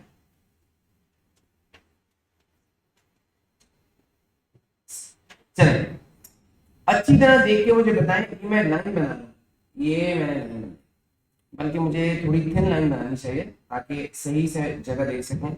ये देखें जो मैंने लाइन बनाई है बिल्कुल पीक के ऊपर, ये देखें ये कितना है, क्या मैं कह सकता हूँ ये एक डिवीजन तो पूरी है, एक डिवीजन तो पूरी कंप्लीट है, और एक डिवीजन में से तीन स्मॉलर डिवीजन है, 1 2 3, यानी हाफ नहीं है, हाफ से थोड़ा ज्यादा है। तो आइडियली अगर एक 5 वोल्ट है, यानी एक बड़ा डिवीजन 5 वोल्ट है, तो एक स्मॉल डिवीजन 1 वोल्ट हुआ। अब पढ़ना पीक वैल्यू क्या है, 8 वोल्ट्स। आप सब सही तरह से पढ़ लेंगे तो मैं आगे बढ़ूंगा, ऐसा ही है? मैं रिपीट करता हूं, अगर बेटा रेड लाइन 5 वोल्ट्स की लाइन है, तो बताओ वन स्मॉल डिवीजन या वन स्मॉल डिवीजन ये कितना वोल्ट्स होगा, 1 वोल्ट। अब जरा पीक वैल्यू पढ़ लो, 8 वोल्ट्स। जब आपके पास प्रॉपर डिस्प्ले आएगा तो और बेहतर दिखेगा, लेकिन अभी इसको कर लीजिए, बल्कि यहीं कहीं जगह बनाकर क्वेश्चन में क्या पूछ रहा है एग्जाम में वो बाद में देखेंगे, अभी हमारा पर्पस क्वेश्चन सॉल्व करने के लिए वो भी शायद हो ही जाएगा साथ साथ में। अभी समझे सीआरओ की डिटेल। वोल्टेज की पीक वैल्यू लिखते जाना 8 वोल्ट्स, वोल्टेज की पीक 8 वोल्ट्स। अब देखते हैं सिग्नल का टाइम पीरियड कितना है। अच्छा देखो एक वेव जो बन रही है ना, एक वेव, ये तो कोई बहुत एग्जैक्ट डिवीजन में नहीं आ रही है, अप्रोक्सीमेशन बन पाएगी अगर गौर से देखो, जाए पूरा हो रहा है प्रॉपर डिवीजन आई नहीं है, तो एक वेव से तो टाइम पीरियड निकालना बहुत अच्छा नहीं होगा, लेकिन क्या 1.5 वेव से अच्छा होगा? मतलब ये तो एग्जैक्ट जगह पे आ रहा है, या पूरा पूरा का पूरा स्केल ले लेते हैं वो भी सही है। ये बताएं पूरे स्केल के ऊपर यानी यहां से यहां तक कितनी साइकिल्स हैं, 3। तो क्या मैं कह सकता हूं कि मेरे पास 3 साइकिल्स हैं, उन 3 जगह हो गई बेटा थोड़ी सी तंग,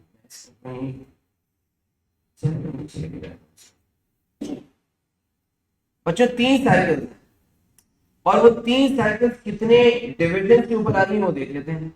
वो 3 साइकिल्स आ रही हैं 10 डिविजन पे, कैसे 1 2 3 4 5 अनदर 5, यानी ये हमारे पास 10 डिविजन के ऊपर आ रही है। अच्छा 10 डिवीजन का मतलब कितना टाइम, एक डिवीजन कितना टाइम दिखा रही है, हमारा टाइम बेस क्या बोल रहा है 2 मिली सेकेंड्स। तो अगर एक 2 मिली सेकेंड है तो मैं ऐसे कर सकता हूं 10 मल्टीप्लाई बाय 2 मतलब के 20 मिली सेकेंड्स। इसका मतलब 3 साइकिल्स का टाइम 20 मिली सेकेंड्स है। तो बेटा अगर मुझे पीरियड निकालना होगा, टाइम पीरियड निकालना होगा वेव का, तो मैं क्या करूंगा 20 मिली सेकेंड्स डिवाइडेड बाय कितना मिलता है 6.3 एग्जैक्टली 33 6.33 मिली सेकेंड्स। काम करते जाना मेरे साथ, 6.33 मिली सेकेंड्स। समझ आ गया बेटा? सीआरओ से पीक वोल्टेज देना, सीआरओ से टाइम इंटरवल लेना, सब समझ आ गया। अगली बात क्या है, अब देखते हैं फ्रीक्वेंसी क्या 6.67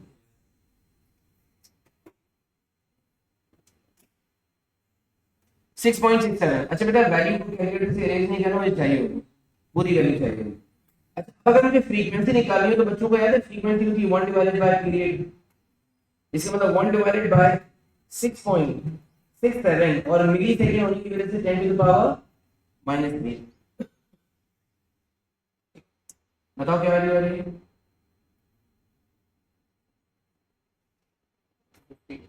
पूरा?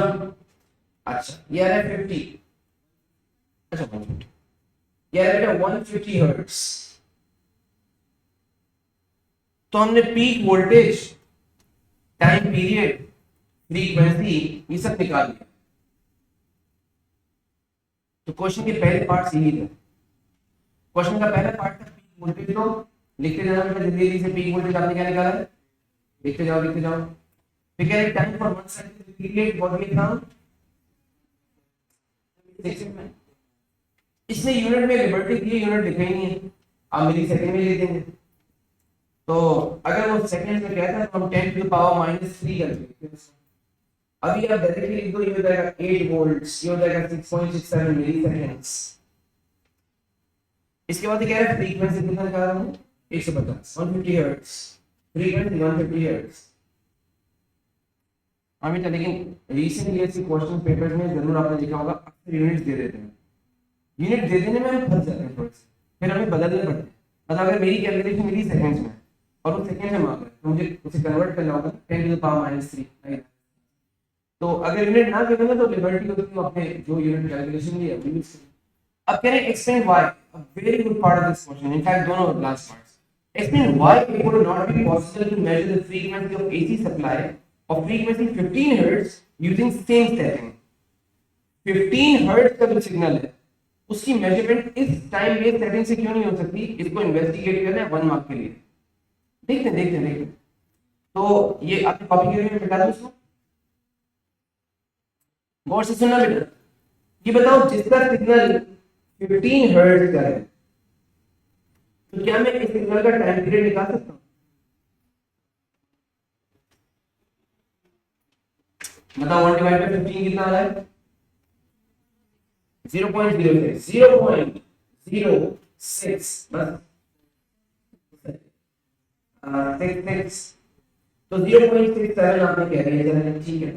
0.67 जो है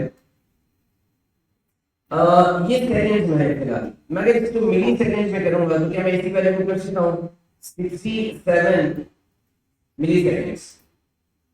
बेटा तवज्जो से देखना मसला क्या है, ऐसा सिग्नल जिसका पूरा वेव, एक कंप्लीट वेव का जो लेंथ है, टाइम लेंथ, वो 67 मिली सेकंड्स है। ये बात हो गई ऐसे सिग्नल की जो फैला हुआ है 67 मिली सेकंड्स।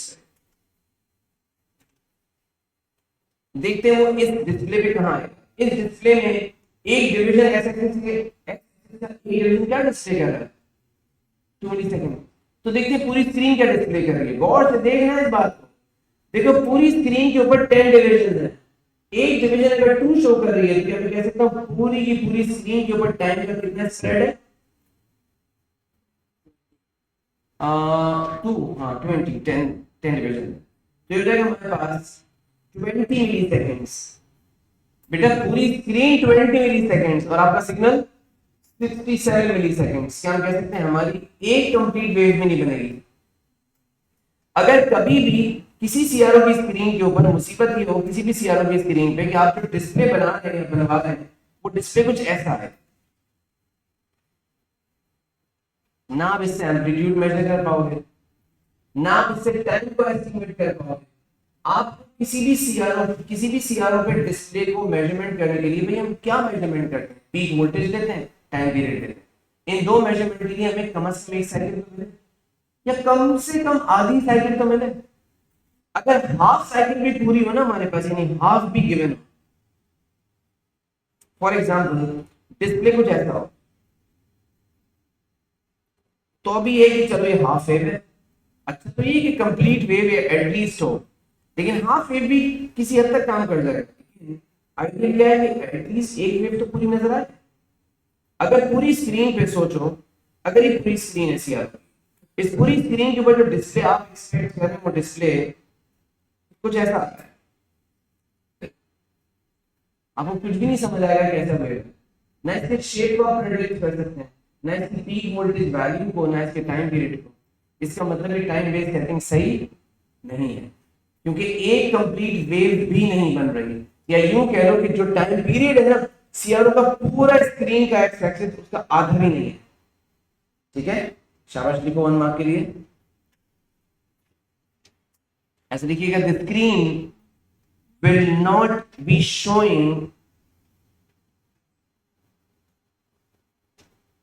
yes ऐसे बेटा the screen will be showing less than half of a signal. The screen will be showing less than half of a signal's cycle.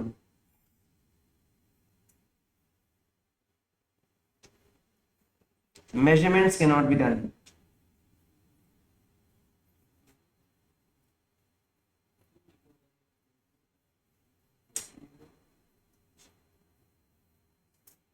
Measurements cannot be done. बेटा क्या इसी बात को यूं भी लिख सकते हैं कि पूरी स्क्रीन के ऊपर जो टाइम स्प्रेड है वो एक सिग्नल के टाइम पीरियड से भी कम है, तो नहीं हो सकता। यही बात समझ गए। ठीक है, जो आपने लिखा वो भी ठीक है, ये भी कह सकते हैं पूरी स्क्रीन का टाइम 20 है, जबकि एक सिग्नल को एटलीस्ट 67 मिली सेकेंड चाहिए डिस्प्ले देने के लिए। ठीक है, नहीं हो सकता। आगे बढ़े, मतलब डिस्प्ले तो हो जाएगा लेकिन उससे कोई फायदा नहीं होगा। अब कहते हैं suggest which setting for the time base could be used when measuring 15। कौन सी सेटिंग यूज करें? तो चलते चलते देखते हैं। 67 का मतलब है कि बेटा कम से कम कुछ ऐसा हो कि पूरी स्क्रीन पे जो 10 डिविजन है वो कोई 70-80 मिली सेकेंड तो शो करें, ताकि एटलीस्ट एक वेव तो आ जाए। तो चेक करते हैं, ऑप्शन चेक करते हैं। क्या मैं पूछ रहा हूं आपसे, क्या हम 1 मिली सेकेंड ले सकते हैं?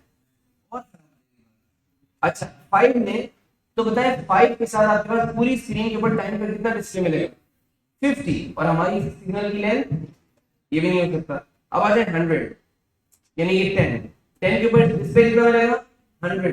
और 100 में हमारी एक वेव जो कि 67 मिली सेकेंड की मजे से बनेगी, थोड़ा सा एक्स्ट्रा भी बन जाएगा। तो हम क्या चूज करेंगे? 10 मिली सेकेंड। देखो शाबाश, आप देंगे 10 मिली सेकेंड पर डिवीजन, आखिरी पार्ट का आंसर 10 मिली सेकेंड पर division as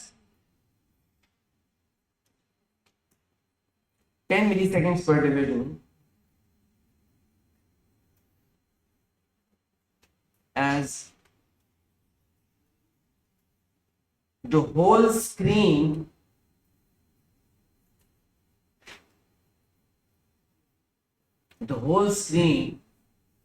shows 100 millisecond spread over x-axis. The whole screen shows 100 millisecond spread, 100 millisecond spread on on yes axis। बेटा सीआरओ का दूसरा सवाल देखो, ये कह रहे हैं कैथोड रे ऑसिलोस्कोप है, एक कैथोड रे ऑसिलोस्कोप है। It is used to check the voltage of a cell. The diagram shows cell in a simple circuit and also the front of the CR। तो बेटा ऐसा है कि एक simple circuit है, इस सर्किट में वोल्ट मीटर लगाना चाहिए इनको, लेकिन ये वोल्ट मीटर की जगह चाह रहे हैं सीआरओ से वोल्टेज मेजर। तो पहले तो कंफर्म करें ये वोल्टेज मेजर होगा, ये एसी होगा या डीसी? एसी है, डीसी है। तो डीसी है तो वेव तो एक्सपेक्ट ना करें। दूसरी बात इन्होंने कहा कि देख लेते हैं, इन्होंने कहा सीआरओ को स्विच ऑन किया और खास तौर पे कुछ पढ़ लीजिए क्या लिखा है। अब आप बताएं टाइम में से स्विच ऑन होगा तो सीआरओ का डिस्प्ले कैसा दिखेगा? A bright dot is seen on the screen. State which controls are used to move the dot to the center of the screen। ये इधर है एक्स एंड वाई शेप, देखो ना बेटा इस डॉट को तुम्हें ऊपर भी करना पड़ेगा सेंटर में लाने के लिए, और भी करना पड़ेगा। तो वाई एक्सिस भी यूज होगा, और तो लिख दें by using X and Y shape.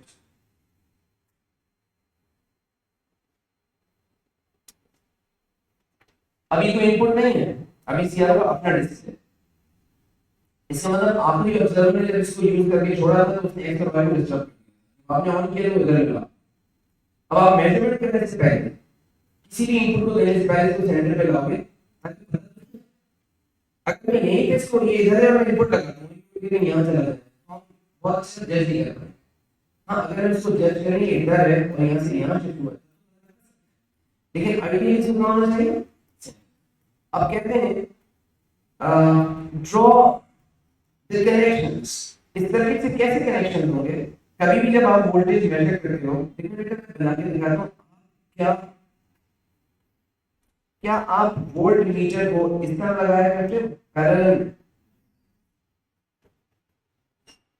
और हम जो वोल्ट मीटर लगाते हैं वो वोल्ट मीटर नहीं है, ऐसे सीआरओ भी वोल्ट मीटर है, वोल्टेज मेजर करेगा। इस सीआरओ को कनेक्ट करने के लिए क्या मैं ऐसे कर सकता हूं कि यहां पे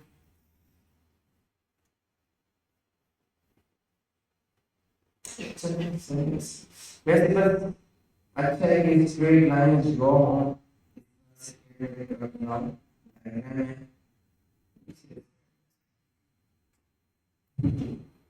ठीक है। Like this. बना लो बेटा अपने पास दीजिए शेयर।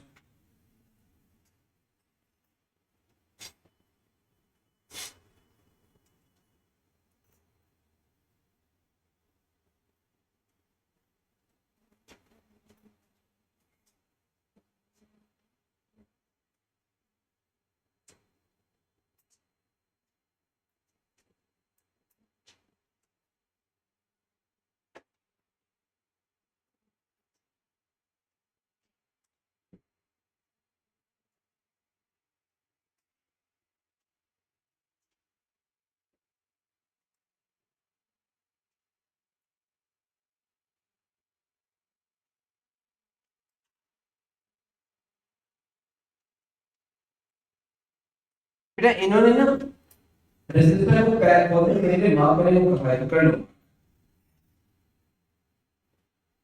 ठीक है। इसके बाद सवाल में कहा जा रहा है, चलिए देखिए, कहते हैं dot is now at the centre of the screen. Dot इधर आ चुका है और अब जैसे आपने इसको इनपुट किया तो ये डॉट यहां से उठ के कहां चला गया आपको नजर आ रहा है। ये डॉट यहां से उठ के इस जगह पे चला गया। ये जो जगह है आपके ख्याल में, ये जगह कहिए वन डिवीजन है, वन डिवीजन तो बिल्कुल नहीं, हाफ डिवीजन है नहीं, तो क्या ये 3/4 ऑफ डिवीजन है, 0.75 ऑफ डिवीजन लग रहा है, ठीक है। देखते हैं वो हमसे अंदाजा लगवाता है या फिर एग्जैक्ट मेजरमेंट्स लेके जाता है।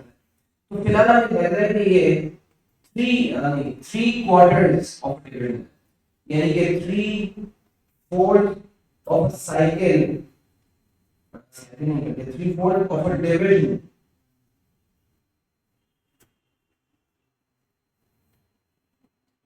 तो ऐसा कुछ नजर आता है, पर 1 cm की जगह 0.75 cm है।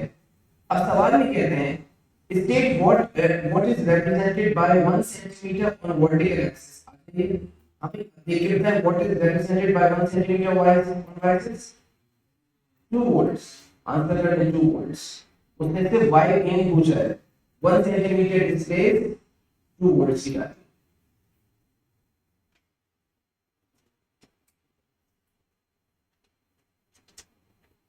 इसके बाद कह रहे हैं describe and explain what is observed when the connections from the circuit to the CRO are reversed।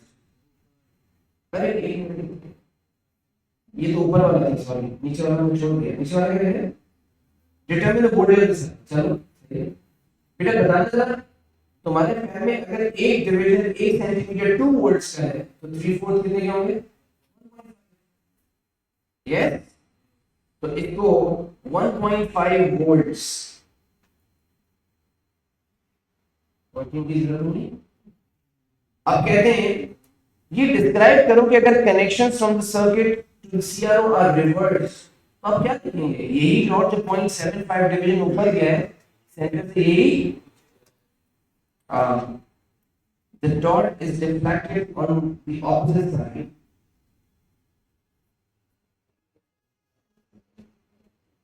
the dot is deflected on the opposite side। सिर्फ रिवर्स किया है, टर्मिनल्स को रिवर्स किया है। तो अगर बेटा ये वाली साइड पॉजिटिव टर्मिनल और ये नेगेटिव टर्मिनल है और आपने अभी लग रहा है फिर सही है पॉजिटिव और ये नेगेटिव है तो बिल्कुल ठीक ऊपर गया था। लेकिन अगर आप इसको रिवर्स कर दोगे तो जैसे किसी नॉर्मल वोल्ट मीटर में अगर कनेक्शन को रिवर्स कर दे तो रिफ्लेक्शन राइट की जगह, so deflection of the dot on other side यानी कि below the center, आप below the center भी ले सकते। अब कह रहे थे टाइम बेस स्विच ऑन, हाँ अब टाइम बेस स्विच ऑन होने पे ऊपर से बढ़ता कहता है describe and explain what is observed when the time base is switched on। तो ये dot will convert into a horizontal, देखो the dot will convert into a horizontal line।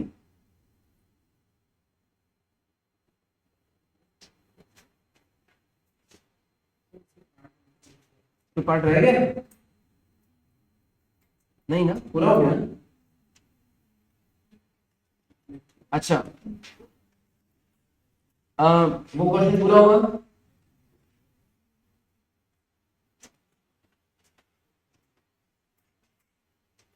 अच्छा देखो बेटा, अगला क्वेश्चन ग्राफ बनाने का है। अभी तक ग्राफ बनाने का नहीं है, दूसरा क्वेश्चन देखते हैं। ग्राफ बनाने वाला तुम लोग करके आना, मैं हेल्प कर दूंगा उसमें। और कौन से सवाल आएंगे इससे एक, हाँ वो करना चाहिए। किस कौन सा है?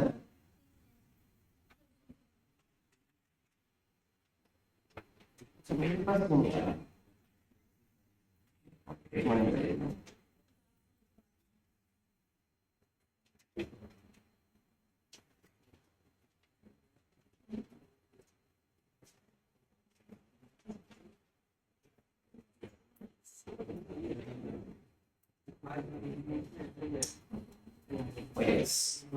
चलिए चलिए बेटा, मैं भी बस 15 मिनट में आऊंगा। ये एक एक्सपेरिमेंट जो डिटेल है जरूर पूछ लेना। मैं क्वेश्चन आप सबसे पहले क्वेश्चन पढ़ें।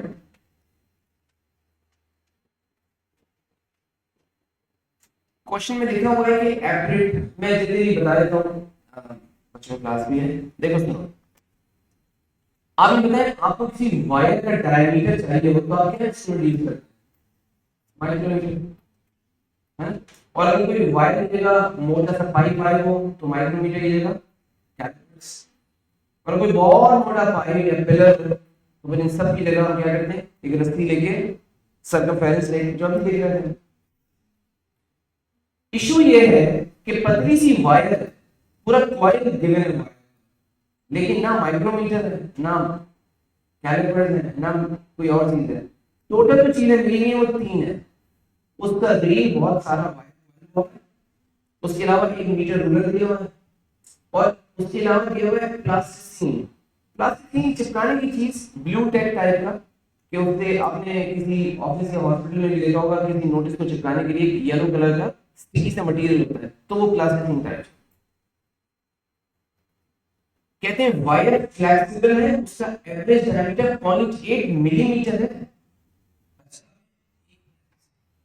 ये इंस्ट्रूमेंट क्या है बेटा? Metre rule. इस मीटर रूल का लीस्ट काउंट क्या है? अच्छा ये बताओ, इसके ऊपर सेंटीमीटर होते हैं, 100 सेंटीमीटर होते हैं। 1 सेंटीमीटर के अंदर फ्रॉम फॉर एग्जांपल 51 से 52 सेंटीमीटर में कितने डिवीजन है? 10। तो इसका लीस्ट काउंट कितना हुआ? 0.1 cm। 0.1 cm का मतलब 1 मिलीमीटर। 1 मिलीमीटर, इसका लीस्ट काउंट 1 मिलीमीटर। और हमें जो चीज मेजर करनी है उसकी वैल्यू लीस्ट काउंट से भी छोटी है। तो हमें कोई तरीका सोचना है कि हम इसका कैसे करें, क्या करें। तो पहले मैं जल्दी से एक आइडिया तो आप शेयर करेंगे।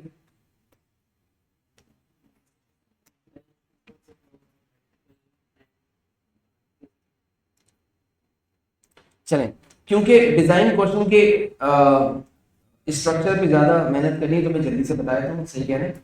अगर हम ऐसा करें कि ये मीटर रूलर हमें जो दिया हुआ है इसमें, हम ऐसा करें कि जो वायर है ना, इस वायर को इसके ऊपर कॉइल करें, लपेटें। जब बहुत सारे लूप्स बन जाए तो उन लूप्स को क्या करें, हाथ से अपने शिफ्ट करें, और ऐसे कि वो एक दूसरे के बराबर बराबर बराबर, राइट, एक दूसरे के ऊपर ना चढ़े, एक दूसरे के बराबर बराबर में लूप्स आ जाए और उनमें गैप खत्म हो जाए। एंड्स के ऊपर ब्लू टेक से होल्ड करवा दें, राइट। और अब क्या करें कि एक पर्टिकुलर जगह से जहां पे वो लूप्स हैं, जहां से शुरू हुए वो लूप्स, वहां से लेके जहां पे खत्म हो रहे वहां तक का लेंथ मीटर रूल पे देख लें कितना। फर्स्ट कर लें कि हमने 20 लूप, ऐसे में एग्जांपल, हमने 20 लूप्स बनाए हैं, नंबर ऑफ टर्न्स 20 टर्न्स है, और इन 20 टर्न्स में 6 सेंटीमीटर की लेंथ आ रही है। एग्जांपल है, तो आप ये बताएं कि क्या हम कह सकते हैं जो 6 लूप की लेंथ आई है, ये आपके पास नहीं, सॉरी 20 टर्न्स की लेंथ आई है, 20 टाइम्स द डायमीटर। एक वायर अपने बराबर में जो वायर के साथ ऐसे चिपका हुआ होगा तो उनमें कितना गैप होगा बिटवीन टू वायर्स? डायमीटर के बराबर।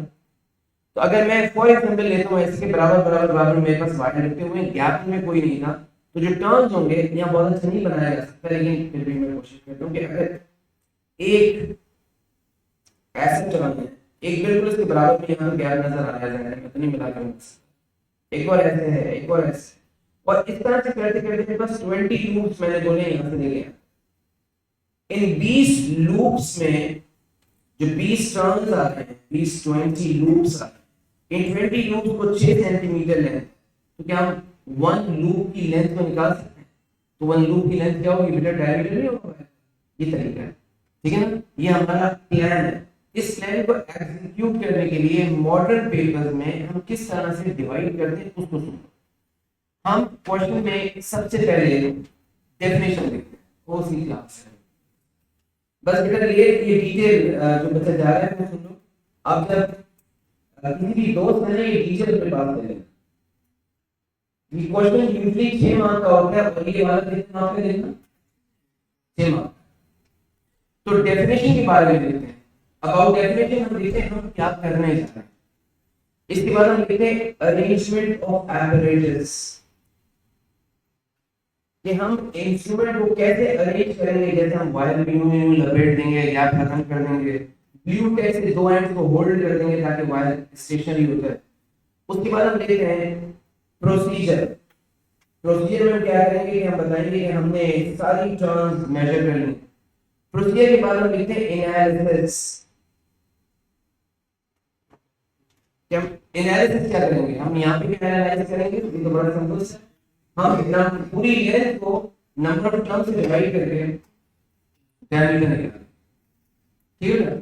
एनालिसिस में यूजुअली हम लिखते हैं, अगर ग्राफ यहाँ पे ग्राफ नहीं बना, लेकिन ग्राफ बनाने के बारे में डिटेल बता दें कि भाई हम किसका ग्राफ किस एरिया में बनाए, सही है? सो मैंने कुछ क्वेश्चन निकाले बिल्कुल नए पेपर से सिर्फ प्लानिंग के ऊपर है। अभी इसको तो थोड़ा सा इसके लिए लिखना। In this experiment we will investigate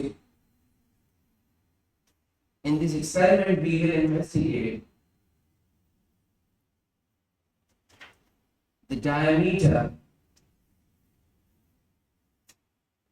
of a thin wire, diameter of a thin wire.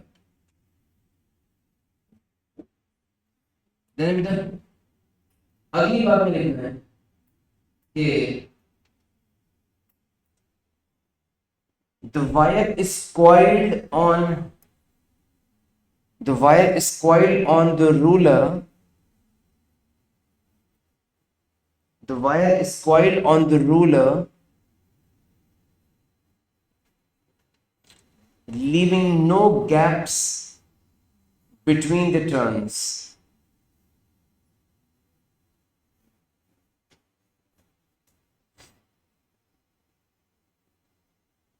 With no gaps, leaving no gaps between the turns. Many loops are coiled. Many loops are coiled. तो पहले क्या करना बेटा? No, between the loops, between the turns. No gap, leaving no gap between the turns, between the loops. फिर हमने कहा many loops are coiled. फिर हम कह रहे हैं the two free ends are held with the plasticine.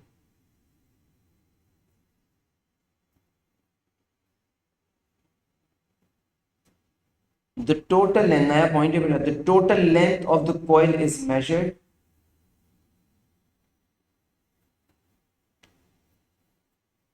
The total length of the wire, the total length of the coil is measured and divided by number of turns to find diameter.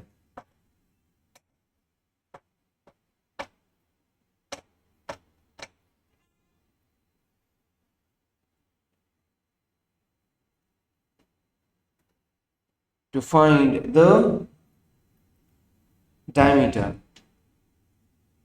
सही बेटा?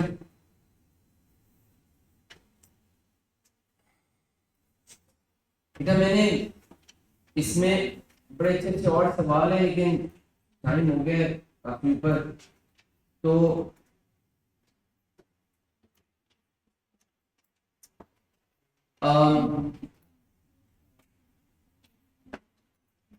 एक आखिरी सवाल लेके मैं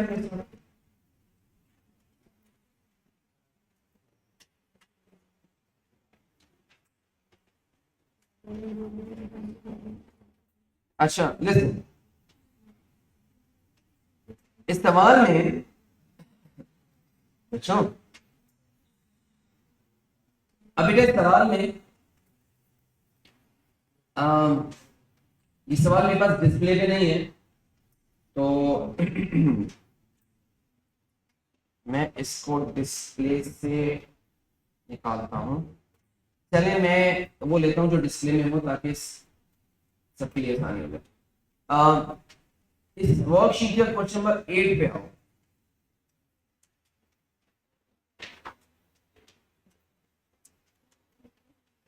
question number 8, question number 8 of the worksheet में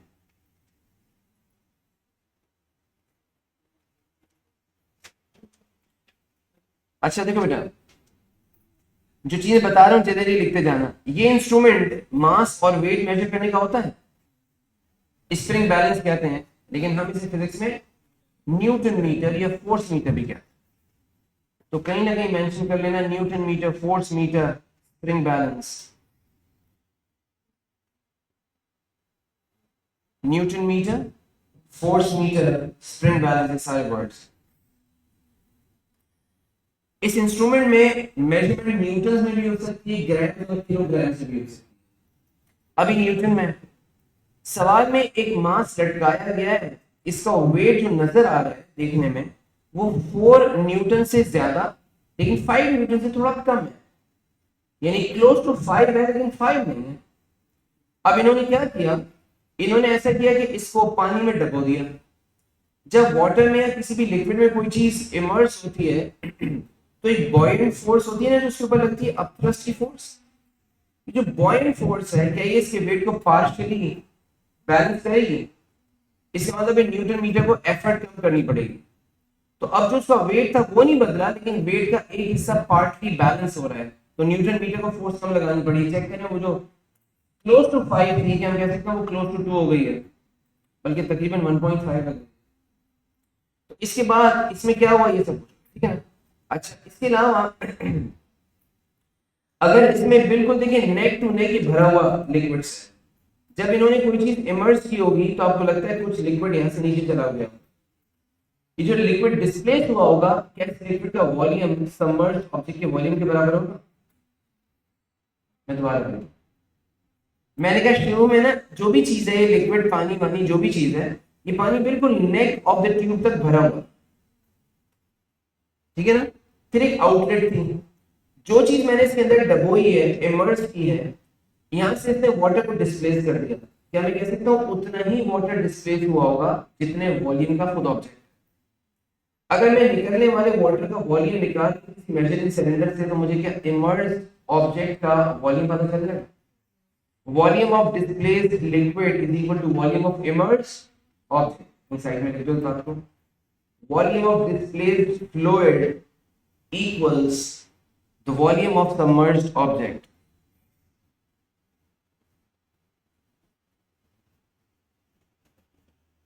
volume of submerged object.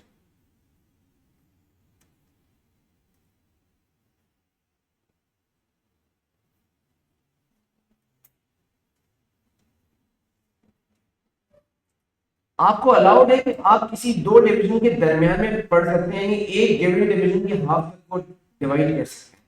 यानी इस स्केल में 4 और 5 न्यूटन तो पढ़ ही सकते हैं आप, 4.5 5.5 1.5 यानी 0.5 स्केल तक पढ़ सकते हैं। तो इस वक्त इस वैल्यू को हम क्या रीच करें? 4.5, तो हमें रीच करना चाहिए इसको 4.5, जबकि क्लियर बता रहा है कि 4.5 से, लेकिन हम ये रीच कर नहीं सकते, अलाउड नहीं है। तो आइडिया क्या होगा कि हम इसको लिखें 4.5, जबकि एकदम क्लियर है कि 4.75 के करीब करीब है। मैंने कहा व्हाट इज द वेट,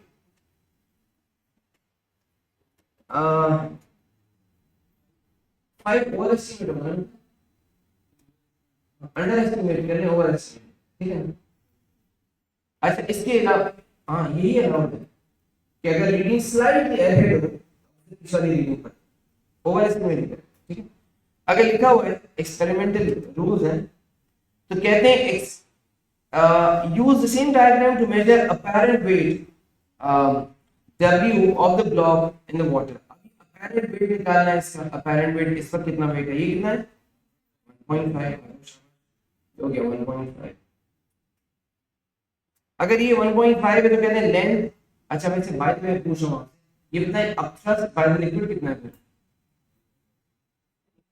जितना डिफरेंस आ रहा है इसका एक्चुअल वेट 4.5 के करीब था, अब अपेरेंट वेट आपके पास 1.5 है तो डिफरेंस कितना है 3 का, वो 3 वाटर ने दिया होगा, लिक्विड ने दिया होगा।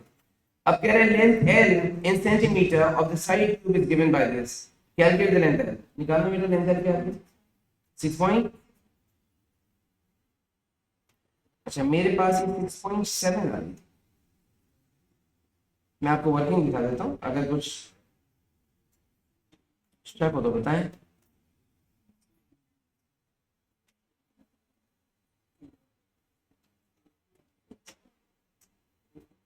6.65 69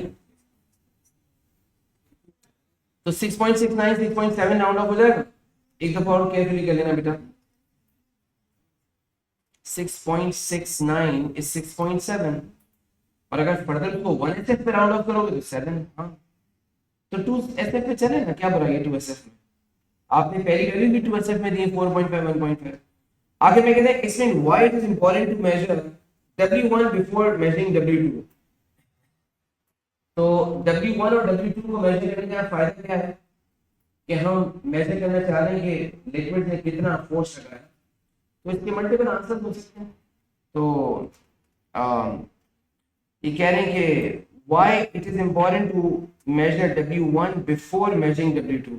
हाँ क्वेश्चन ये कि W1 को पहले और W2 को बाद में मेजरिंग करेंगे, क्योंकि जब आप चीज को सबमर्ज करेंगे थोड़ा बहुत डैम्प हो जाएगा, गीला हो जाएगा, तो उसका वेट थोड़ा सा चेंज हो जाएगा वाटर की वजह से, स्टिकिंग वाटर ड्रॉप्स की वजह से। तो ऐसा लिख लें अपने पास कि ऑब्जेक्ट्स अपीयर हैवी व्हेन डैम्प और wait.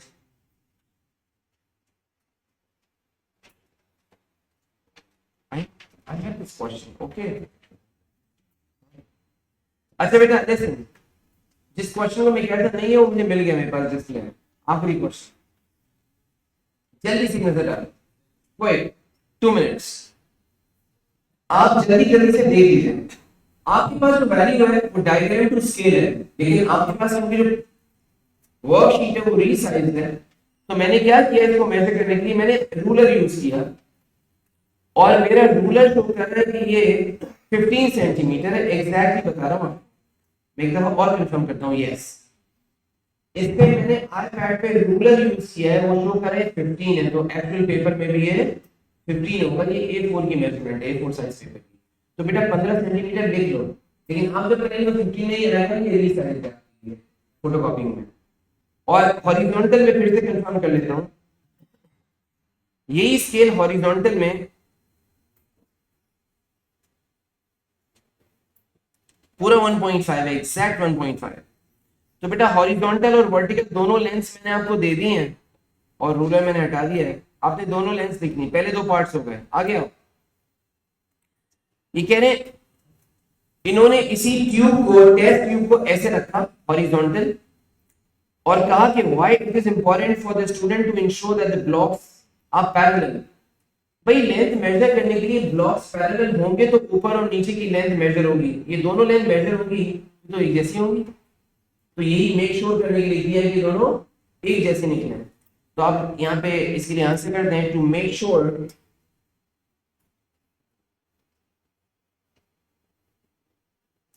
Sure that the two lengths are equal. Two lengths are equal. अब बेटा दोनों लेंथ को मार्क भी कर लो बच्चों, the two lengths, जल्दी जल्दी शाबाश, क्विक।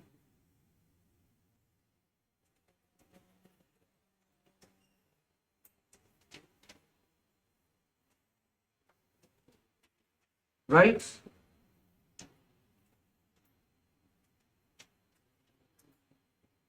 मेरे सवाल में कह रहे हैं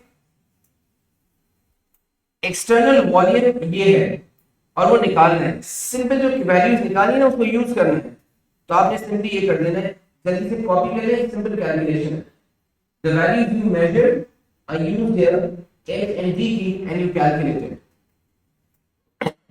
किसी और ग्रुप के साथ किया था तो ये वैल्यू 26.7 है।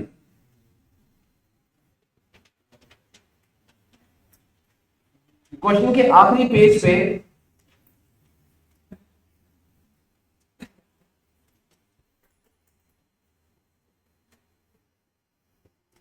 क्वेश्चन के लास्ट पेज पे 2-3 पार्ट्स हैं। बेटा पढ़ना है क्या वॉल्यूम है 21। ये जो एजेस के ऊपर थोड़ा सा ऊपर मेनिस्कस हो रहा है, ऐसा लिफ्ट हो रहा है, उसको भी नहीं कंसीडर करना चाहिए ना।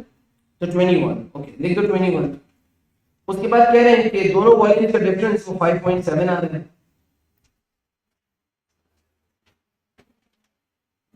आखिरी पार्ट में कह रहे हैं suggest one source of inaccuracy when measuring the internal volume of the chest tube। बेटा इंटरनल वॉल्यूम को मेजर करने में क्या इनएक्यूरेसी होगी?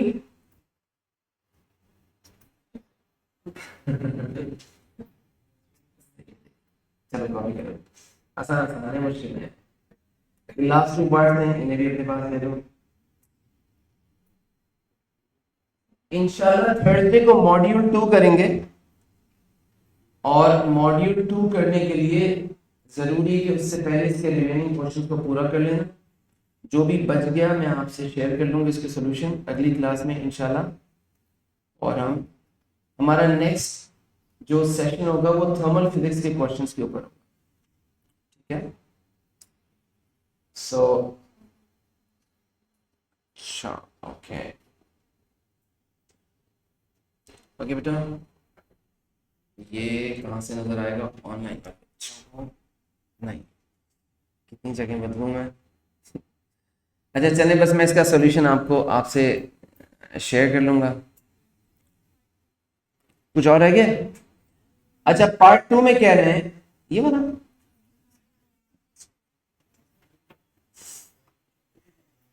इट इज ऑल्सो कैलकुलेशन, कुछ भी नहीं है। जो पीछे 2 कैलकुलेशंस की ना बेटा, उन्हीं की कंटिन्यूएशन है।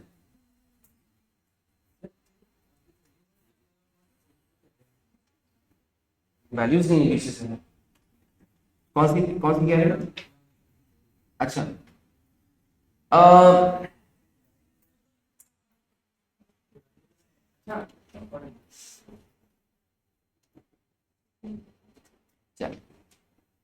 चलो बेटा, ये लास्ट पार्ट बड़ा सिंपल सा था, डेंसिटी निकालने का। मास हमें गिवन था, इसके ऊपर टॉप एंड बैलेंस, इसको बाय द वे क्या बोलते हो? ये है top and balance, electronic balance भी कहते हैं। इससे वैल्यू ली थी, वॉल्यूम हमने निकाल लिया था, उससे डेंसिटी को एस्टिमेट कर दिया, कैलकुलेट कर दिया, ठीक है। चलिए नेक्स्ट क्लास बच्चों।